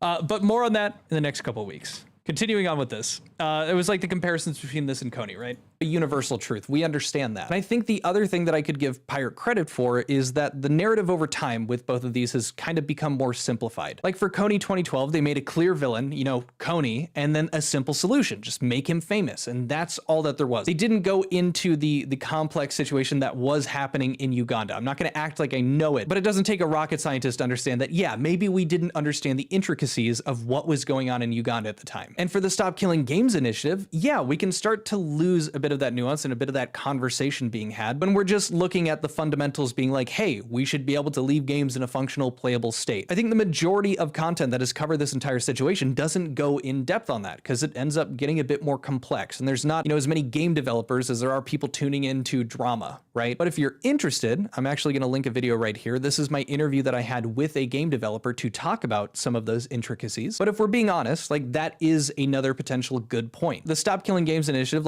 I think that I want to the most up to date in research. So many ways that this comparison just does not work. Number one, there's a little difference in the stakes, right? Coney 2012 was about child soldiers, you know, icing their parents and being forced to be in this child army for Coney. We're talking about mass murder, war crimes, really bad stuff. Pirate by far is being criticized the most for his opinions about a video game preservation initiative. He's also being criticized about lying multiple times, about misleading and misrepresenting, that'll be important later, like the mass review bombing. The most negative reviews they had were back when it released, I think, back in November. And he's also just lied multiple times, making contradictory statements about, for instance, him lying about having COVID. It's just me. I've been working on it for about 7 years, but I lost 2.5 years to COVID. Again, this was the video from yesterday. It feels like this was like literally just like, take a look at everything that I've done here. This is like completely contradictory to this like Coney 2012 thing. So in essence, right, there were more ways that I found that comparison did not add up, and very few that I saw that I could justify. And so I thought it was just insane that he was making the comparison. I thought it was really funny and deserved a full video. And I honestly, that was one of my favorite ones to make because I got to learn about Coney 2012 and kind of, you know, made the comparisons, went over what was going on. And like, I really did my best to like fully make two sides of the argument for that one. But like, I don't know. It was just fun. It was also just like crazy for him to compare himself to that situation. It was very interesting. But moving on to the next one here. I think we're like approaching halfway. We go through here. Keeps making things worse. Was this I think that was the Coney 2012. It's not called doubling down if you're right. Just because someone says you're wrong doesn't mean you are. The claim. What's up, Shogagan? You make Coney 2012 comparisons. I make 9/11 comparisons. We are not the same.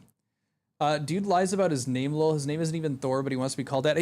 From what I talked about with his former roommate, he went by Thor for months. Here we go. This is the next video. It's not called doubling down if you're right. Just because someone says you're wrong doesn't mean you are.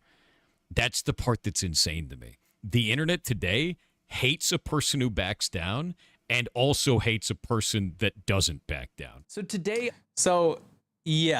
was like, this was one of my favorite videos too, because like that fucking quote, to get to talk about that was fantastic. Also, sorry, I only know you because of the PS drama, and I was honestly shocked by how much kindness and grace you gifted him. I don't blame you for pulling it back after he began criticizing you.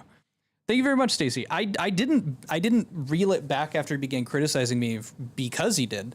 I also at the same time thought I was getting sued by him. Turns out it was someone impersonating him that sent me like a fake cease and desist.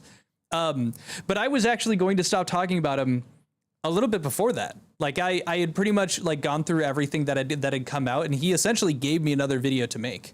I just had the second part of the interview that I was going to put out that I hadn't yet.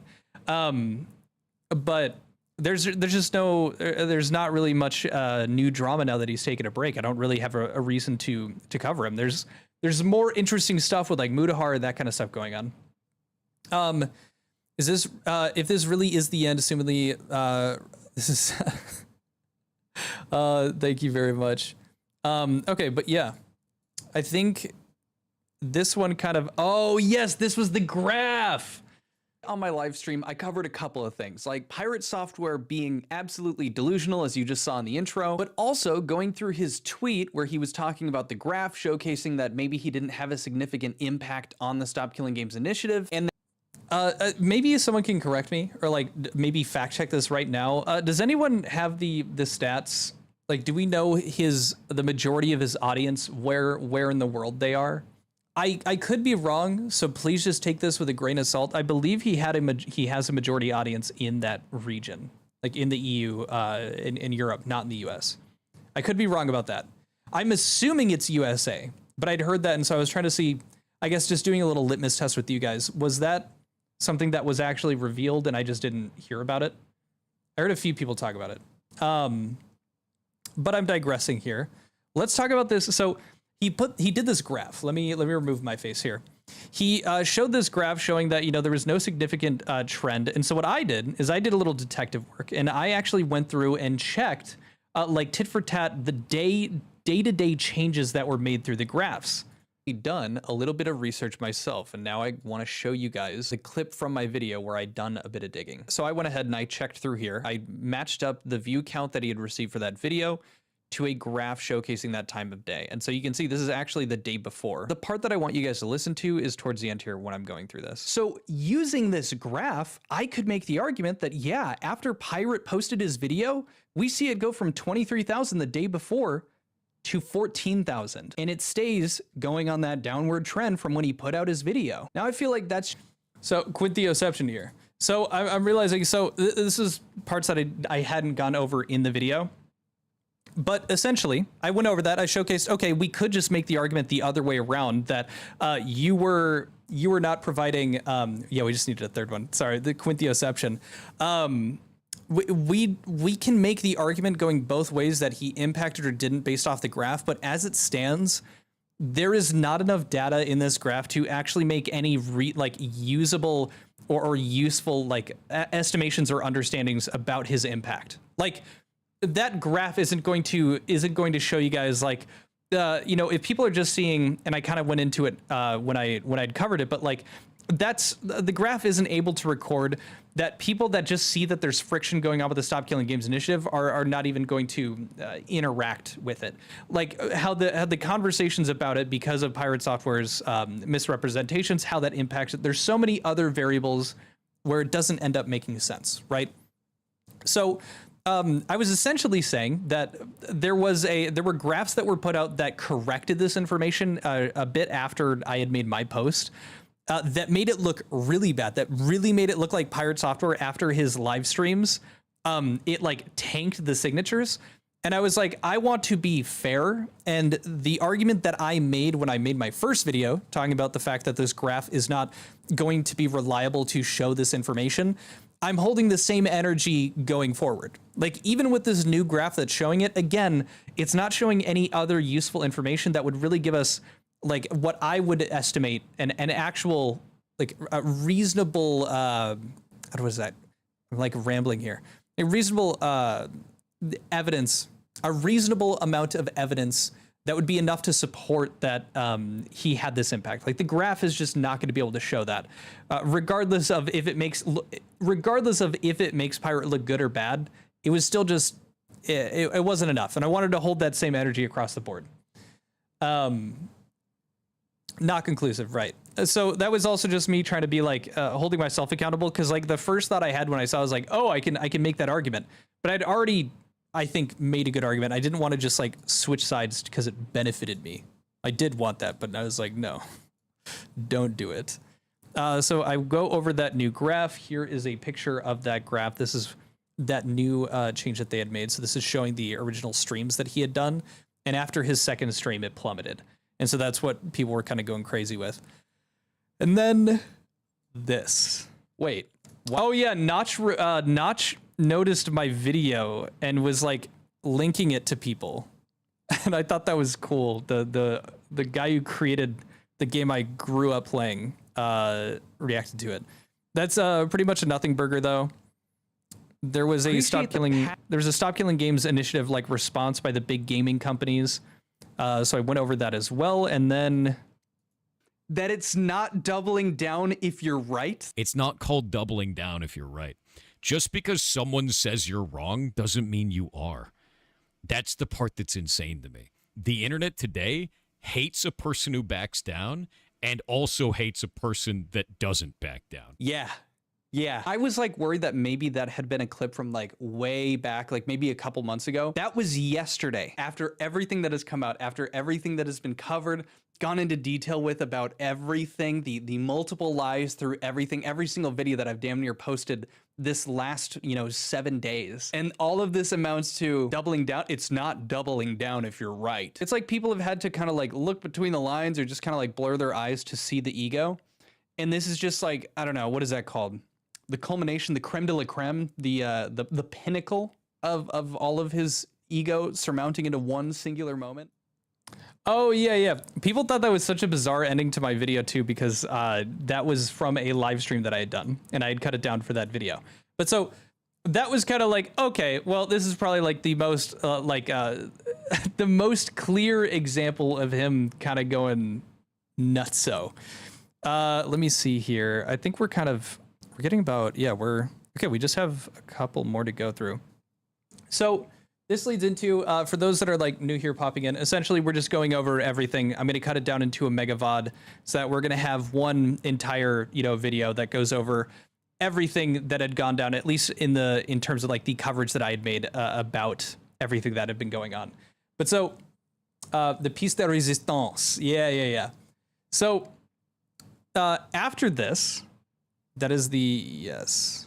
Hold on here. It's not called doubling. Yeah. So it was after this one here is when I did the probably my highest viewed video for this entire arc here. My favorite title that I've ever done, by the way. Whoa. Where are we at? Whoa. There it is. Behold. Pirate Software tried to crucify coding Jesus. This was an all-time greatest. I'll probably never be able to compare to that. It'll take me a while to get that close again to perfection. And so essentially, what this one boiled down to here, he farmed a solid 40K subs. Let's keep it real. Yeah. So right here. This is what we had to go over. So I had the absolute honor and privilege of having Coding Jesus be willing to have a little chit chat. He had made some coverage about the stuff. He made some video stuff, and then Pirate Software responded to Coding Jesus's points, and also was like giving him shit.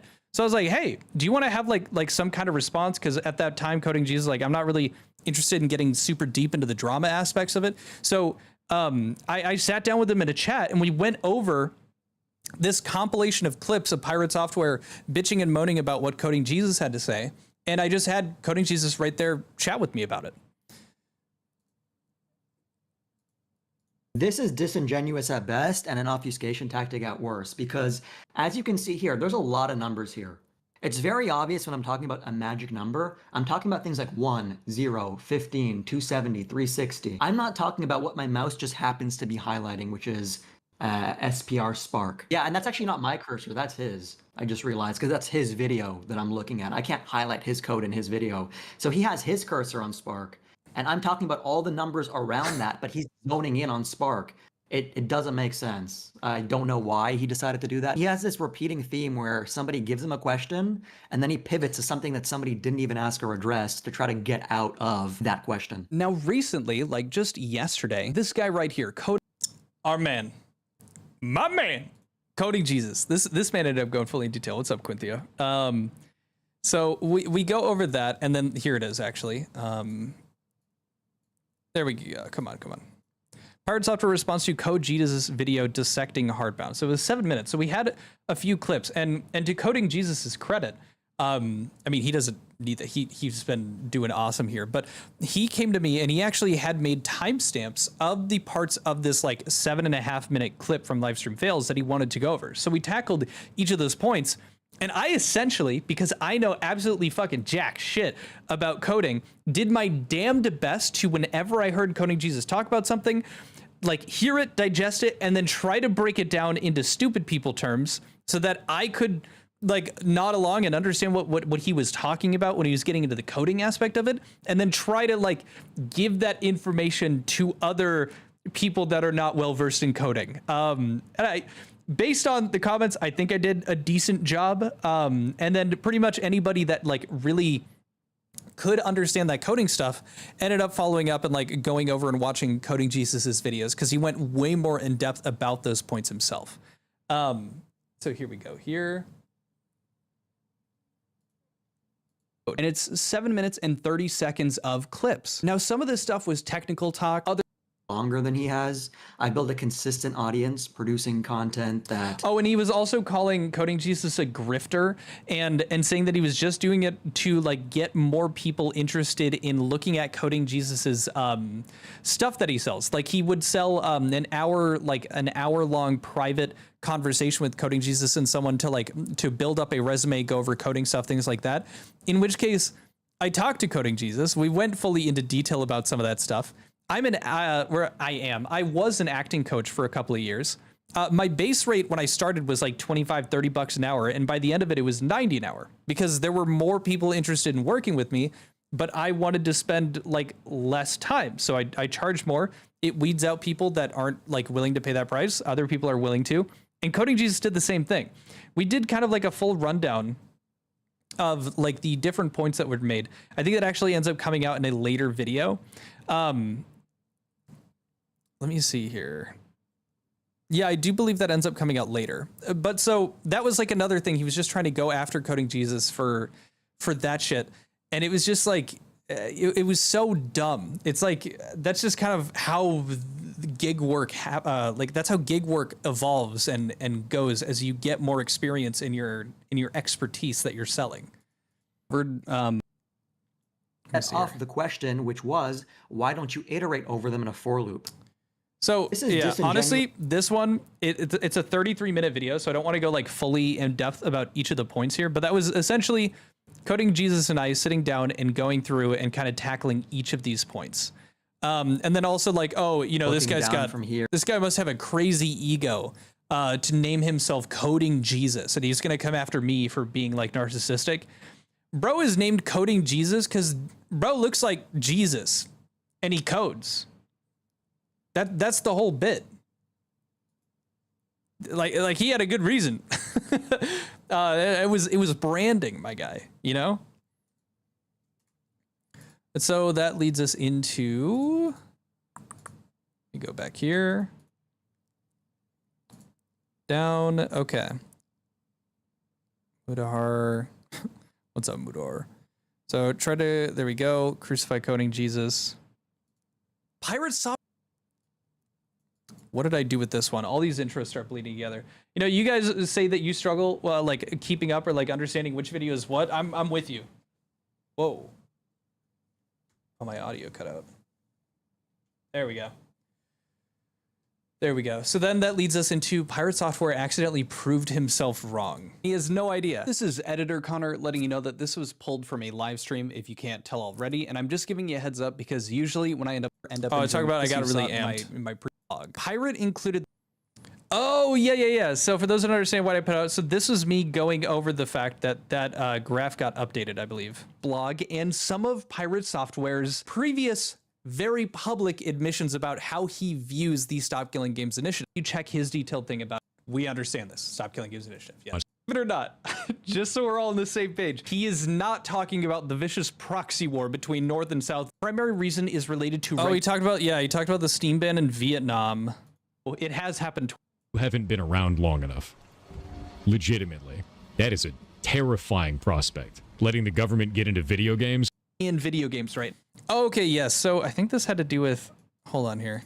Do we I gotta keep up myself. The precedent? Well, let's just jump right to that clip here at 5 minutes in his video here.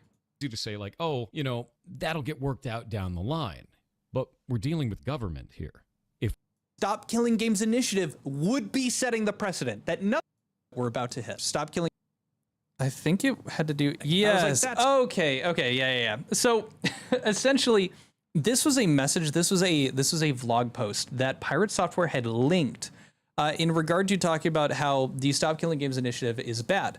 And Harmful Opinions, this is kind of surrounding Harmful Opinions video, or not kind of, this is like literally the point that Harmful Opinions had brought up. Now, the argument was essentially, Pirate Software has been making it very clear, right, throughout the entirety of the Stop Killing Games initiative drama, that essentially everything boils down to the government would do a piss poor job with any information that gets brought to light, like with any Stop Killing Games initiative, right?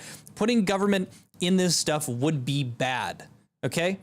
To bolster his argument, he links this blog that is also saying that the Stop Killing Games initiative is a bad idea, except that they're arguing it for different reasons. And as a matter of fact, the blog itself referenced Pirate Software's arguments and called them stupid, like called them, I think, delusional.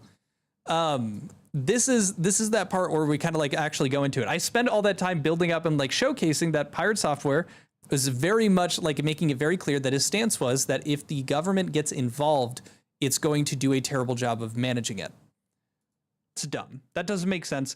I understand he's talking a bit about the microtransactions, but it was the way that this guy was setting it up, saying the EU Consumer Protection has already published principles requiring, you know, these things. He's acting like there's already precedent set and acting like that's enough when we're like saying, hey, that's not enough. That's not okay. But regardless, that was just my first glimpse at it, okay? This is the part that Harmful Opinions really dug into. Ross Scott's undefined law delusion. The most maddening aspect from Mr. Daniel here of this campaign is Ross Scott's central claim that the law wasn't written for the situation and that laws are undefined or contradictory. This is complete nonsense. The laws are not undefined. They're comprehensive and they clearly favor publishers. The EU Information Society Directive explicitly protects DRM system. Consumer protection laws require disclosure. Copyright law establishes clear hierarchies where intellectual property protection takes precedent over consumer convenience. Now, does this sound like an argument that was just being made that you just heard in four, five separate clips? That Pirate was agreeing that the laws were undefined, that the laws were unclear. That doesn't sound like the argument Pirate was making. This actually sounds like a completely different argument altogether, but it's on the same side as Pirate. So suddenly we're on the same side. So suddenly, yeah, that's what I was saying this entire time. No, it wasn't. This man. So essentially, right? Like Pirate Software, like included on his Twitter when he was trying to make his arguments.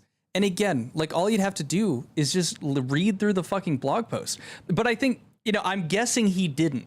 Because in that blog post, he calls the argument that Pirate was using to be against the Stop Killing Games initiative as delusional. He called that delusional. It's like, you're dumb. There's already like plenty of government involvement in gaming, and they've done a decent job all the way through with these points. Just because you both are against the Stop Killing Games initiative does not make your arguments congruent. And it just made Pirate look really silly. And on top of that, he wasn't well researched. He didn't actually read through the blog that he was co-signing on his Twitter. That was, I'm pretty sure, in essence, the entirety of it. Problematic content behavior. And then I went through and kind of broke down some of the other points of the blog, which I disagreed with, but, you know, not related necessarily to Pirate. But that was kind of the crux of it, right? Said something like that, or am I wrong somehow? Here we go. Is this even live? Yeah, it is. Sorry, what's your questions? The whole thing sounds like a really public Twitter thread of people arguing and nitpicking. Let me see here. Polishing, Leo, thank you. All buzz, yes. Was there a question that I missed over? Pirate isn't done lying for sure. I mean, we'll see. But the end of what? Harmful Opinions just posted an apology video. Is this clickbait?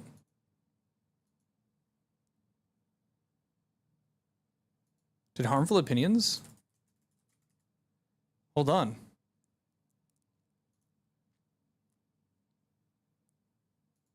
This video is going to seem like a joke, considering it's the first thing. This video is going to seem like a joke, considering it's the first thing I've uploaded since Mutahar's response to recent drama, but I assure you it is absolutely not. I'd like to apologize unreservedly to Mutahar of Some Ordinary Gamers and Ryan of Nexpo, as well as you, the viewer. This video has not been prompted in any way by any third party. I just decided this evening to check for information in a couple places I didn't, and it turns out I screwed the pooch. I went full retard. I did exactly what I would tear someone else apart for. I got a few pieces that seemed like they fit together, and instead of continuing to check and make sure, I boldly threw what I had out there, and even laughed at other people, when this time, I'm the joke. A link to my previous video with corrections in the description can be found below, but I'll summarize the problems here to try my best to correct what I've done wrong. I shared a clip of Mutahar talking about making out with his friend Ryan at his friend Kyle's wedding while he was in a relationship with a woman who was unhappy about that happening. I also shared a clip of Mutahar talking to Ryan of Nexpo about making out or potentially sucking his dick because he is so blackout drunk he won't remember it. Confirmation bias got the better of me. I went, okay, light bulb, that's the Ryan. However, having taken more time to look into it, which I should have before publishing a video, I no longer think that's clear and think there may be a different Ryan, who I found mentioned in older videos. Additionally, I said I suspected Kyle's wedding where this gay cheating occurred was a 2019 wedding that Mutahar had mentioned in a video. This is absolutely not the case, and Kyle's wedding occurred in 2017, further supporting the idea that the Ryan Mutahar made out with while having a girlfriend may not have been Nexpo unless Mutahar knew him somehow before he started doing YouTube, which I haven't seen to be the case. Additionally, I showed a clip of Mutahar talking to Dr. K about a girlfriend he'd had who was supposedly terminally ill, having end-of-life care with serious heart conditions. I suggested this could have been the girlfriend he had at the time of Kyle's wedding, but now that I've found that details of Kyle's wedding actually are online, and it was in 2017,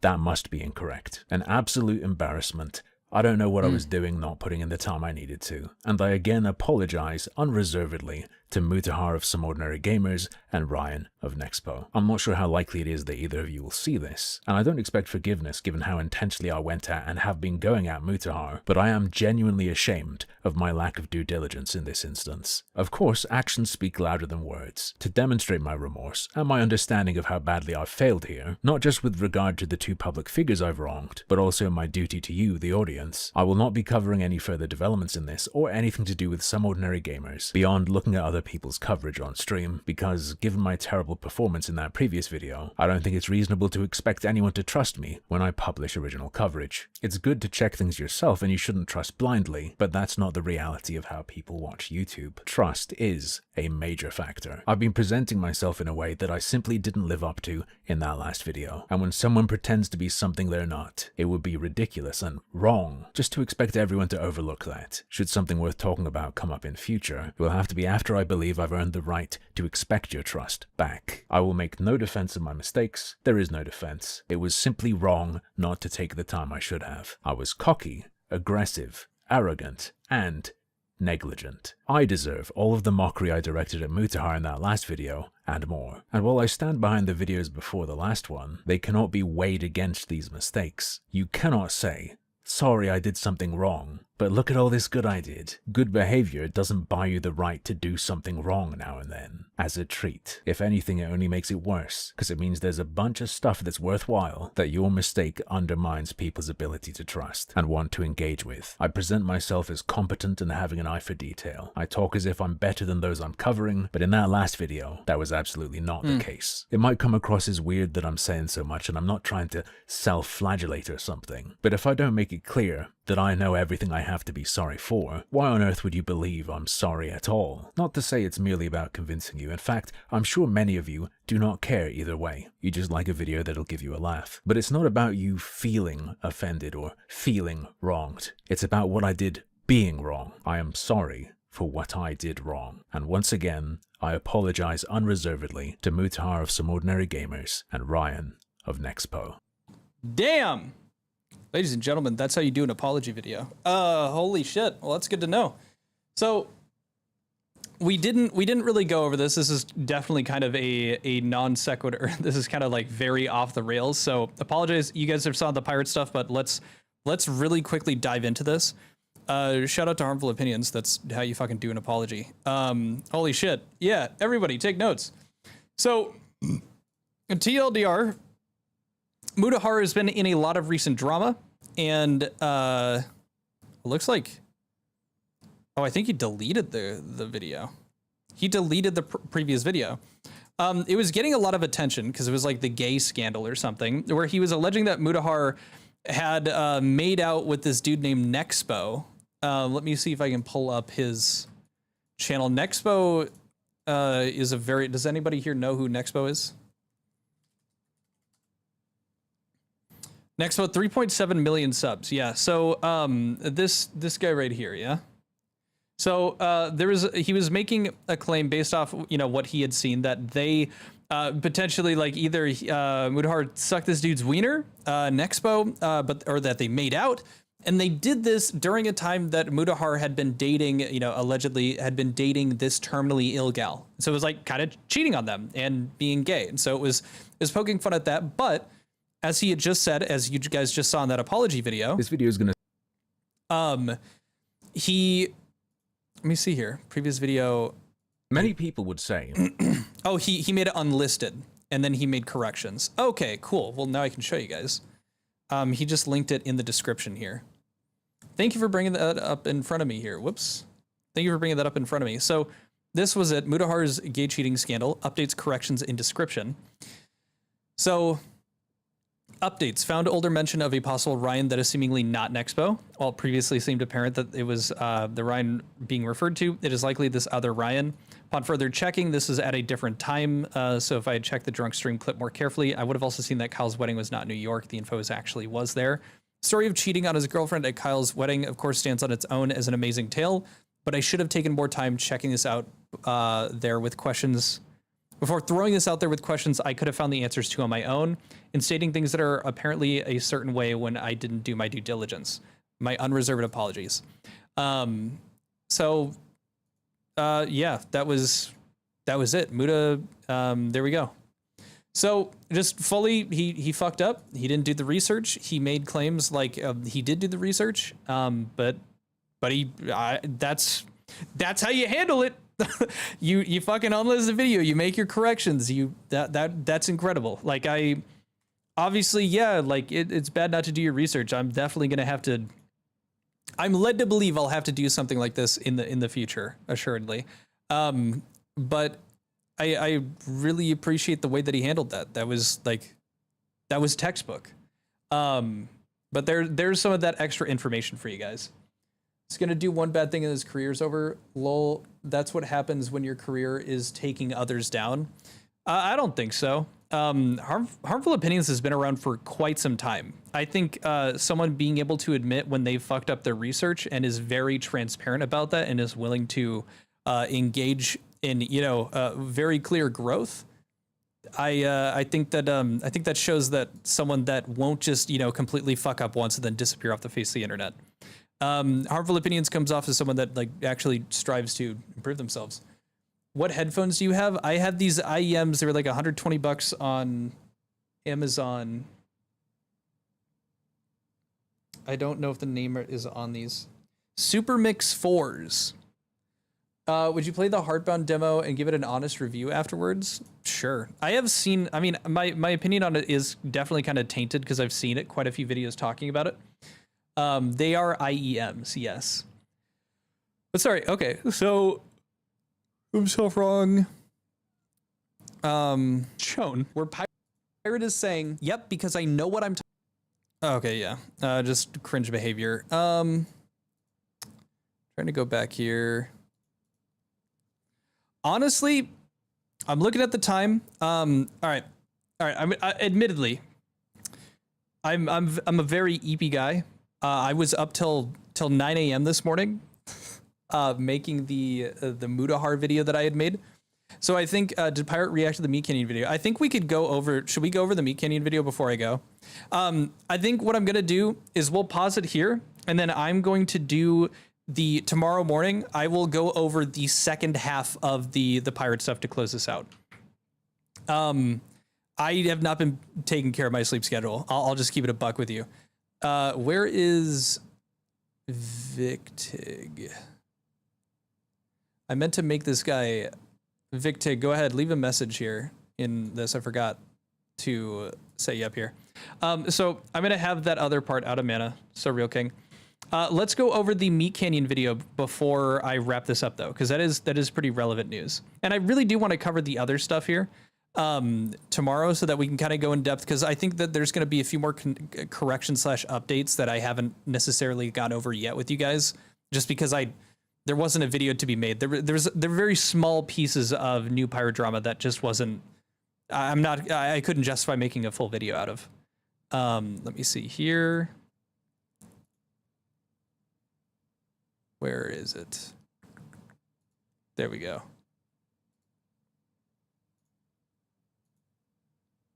Perfect. Okay, it should be set up now.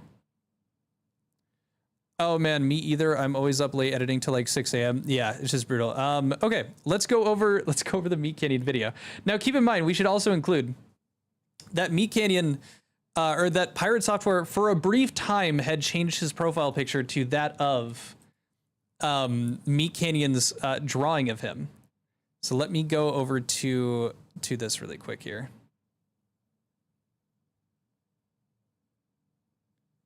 Hold on one sec. I bet I could find, if I just search it.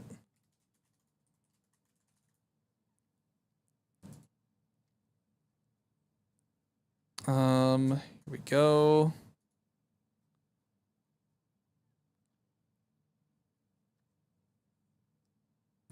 Let me see here. Here we go. I'm trying to find a good example of it. I mean, I don't think I need to necessarily, but just so you guys know. Oh, there it is. Perfect. Pirate Software changed its profile picture. So it's been changed back. But this was covered else here. And I like this. If nothing else, props him for being a good sport about it. But now let's show it. I feel like Pirate's just playing into this character, and it's just so baffling and unbelievable. It would feel like that.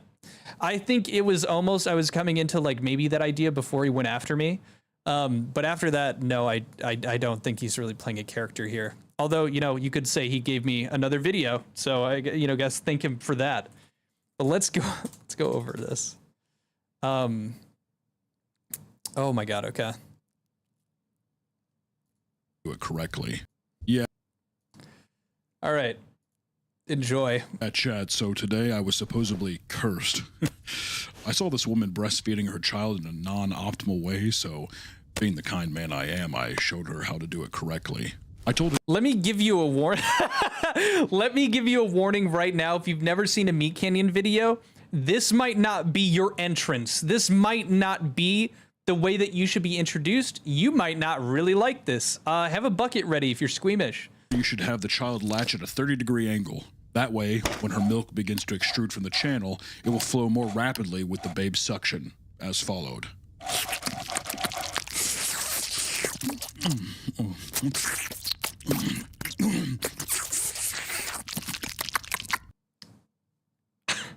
There are so many possible moments here.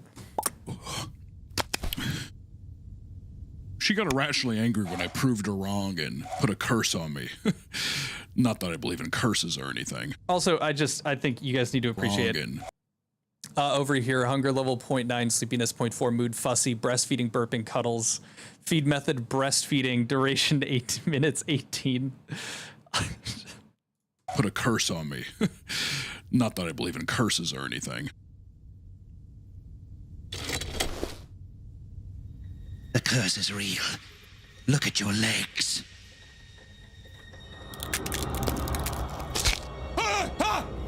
I can barely— Look, I have been watching I've been watching Meat Canyon for like literally years at this point, and this shit still gets to me. I can barely feel it. Pain is actually an illusion played on by the mind that— You fool! Don't you see your arrogance? Need I remind you that's what got us fired from Blizzard? Yeah, so I worked at Blizzard for 7 years. Huge. I Good barely point. think about it. BlizzCon It's actually up. funny, Chad. I love this. BlizzCon up here, like everything surrounding him, the fucking gun, the Overwatch logo in the corner. Barely think about it. It's actually funny, Chad. I'm considered the first second generational hire at the company. Not that I even think about it. You're not even streaming right now! No, I knew that. I knew that, and I was just practicing before I go live. It's the most optimal way a streamer stays fresh when— Oh my fucking God, dude.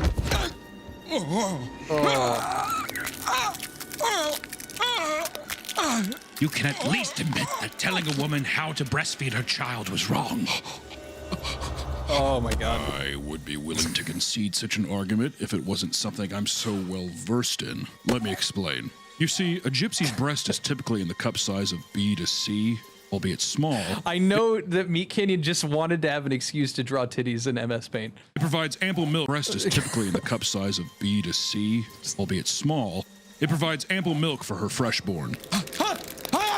Oh my god, dude. Your ego is going to kill us. Admit to yourself you can be wrong. For us. I can be wrong. But I just think a mother should breastfeed her child.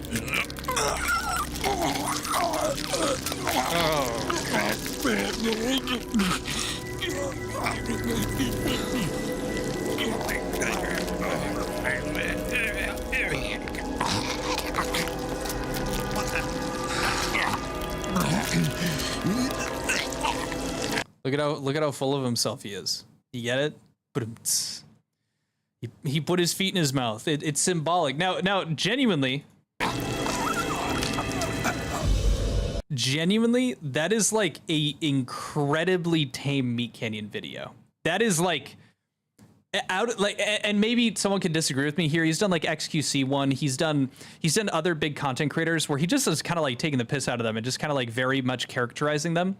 That one felt like a, hey, I'm like, that was him talking to the other guy. That was him talking to Pirate Software. It's like, hey, dude, this is it. Like you're going to kill yourself, like in terms of like engagement. You're like in game, you know, you're going to end your career here if you just keep doubling down. If you never once admit it, you just become full of yourself, like and all that. That is so much lower than everything else. And I honestly really liked it. Like I think that was it was very cool to see. It was very cool to see, for what it's worth, Pirate Software changing his profile picture to that, to like acknowledge it. Like it can be performative, but I am of the what is it called? I am of the party that is going to say, you know, any single step that is taken in the direction of Pirate, like just recognizing it, rolling with the punches, accepting it, and moving towards a place where he isn't going to be so driven by his ego. I'm gonna support that. I think like I'm gonna say that. If it ends up being disingenuous, I'll make a video. But I think it's just fair to, you know, say, hey, you know, thank you for rolling with the punch. Thanks for making it your profile picture. Like that's as far as I'm willing to go with it. I don't think it's useful to like, oh, he's trying to be covert. He's trying to hide it. Like I don't give a fuck if he is. I'm gonna say good, yes, do the good things, own it. Here we go. See here. There we go. I think you also credit for standing up to the bullies. I think you can finish Heartbound. That's how you get manipulated. I mean, I'm paying attention. I'll just watch his behavior afterwards. Like, you know, people could be manipulated, but if he's gonna make an honest effort, like over time, I'm gonna support it. I'm gonna give, you know, ups to it. Can you end stream? I need to go to bed. Yeah, I will wrap it. If you guys are up in the morning here, before I end up going off to the trip, I'm going to follow up with the second part of the stream, and we're going to go over everything that I haven't covered. And then I think I'll just keep the VODs up when I come back. I can cut it down into one mega video then. I'm realizing how much time I did a lot more in terms of videos than I thought I did. In the morning, I would say I'm going to go to bed here within like the next couple hours, so I'll actually be able to get up at a reasonable amount of time. So I would say aim for, let's do 11 a.m. CST is when I'll try to start. 11 a.m. CST. If you guys want to, you guys want a notification, here is a link to the Discord here. Let me get this done. I'm just going to throw this into chat here. Hope you guys enjoyed the stream. Hope you enjoyed the milk. I finished mine myself. I'm very excited for the weekend vacation. If some crazy other drama ends up happening in the morning, I'll probably do an announcement and just let you guys know that I'll make a video about that, especially if it's like some crazy shit. But the main goal here is to get that second part out of the way. Flyboy VR, thanks for popping by, man. I appreciate it. What's your stuff here? Okay, fucking word. So I think that about wraps it. I love the content. Thank you very much. Lactose intolerant, so I do almond milk. Does that still count? It still counts, Stacy. Thank you very much. The boys. Awesome. Well, we'll take care of you guys. I'll hop into the Discord if you guys have any questions or want to chit chat in the Discord. I'm going to hit stop recording, go take a potty break, and then I'll hop in voice call and chat with you guys. But yeah, sick. I'll see you guys later. Time to recharge milk. Adios. Peace. Bye.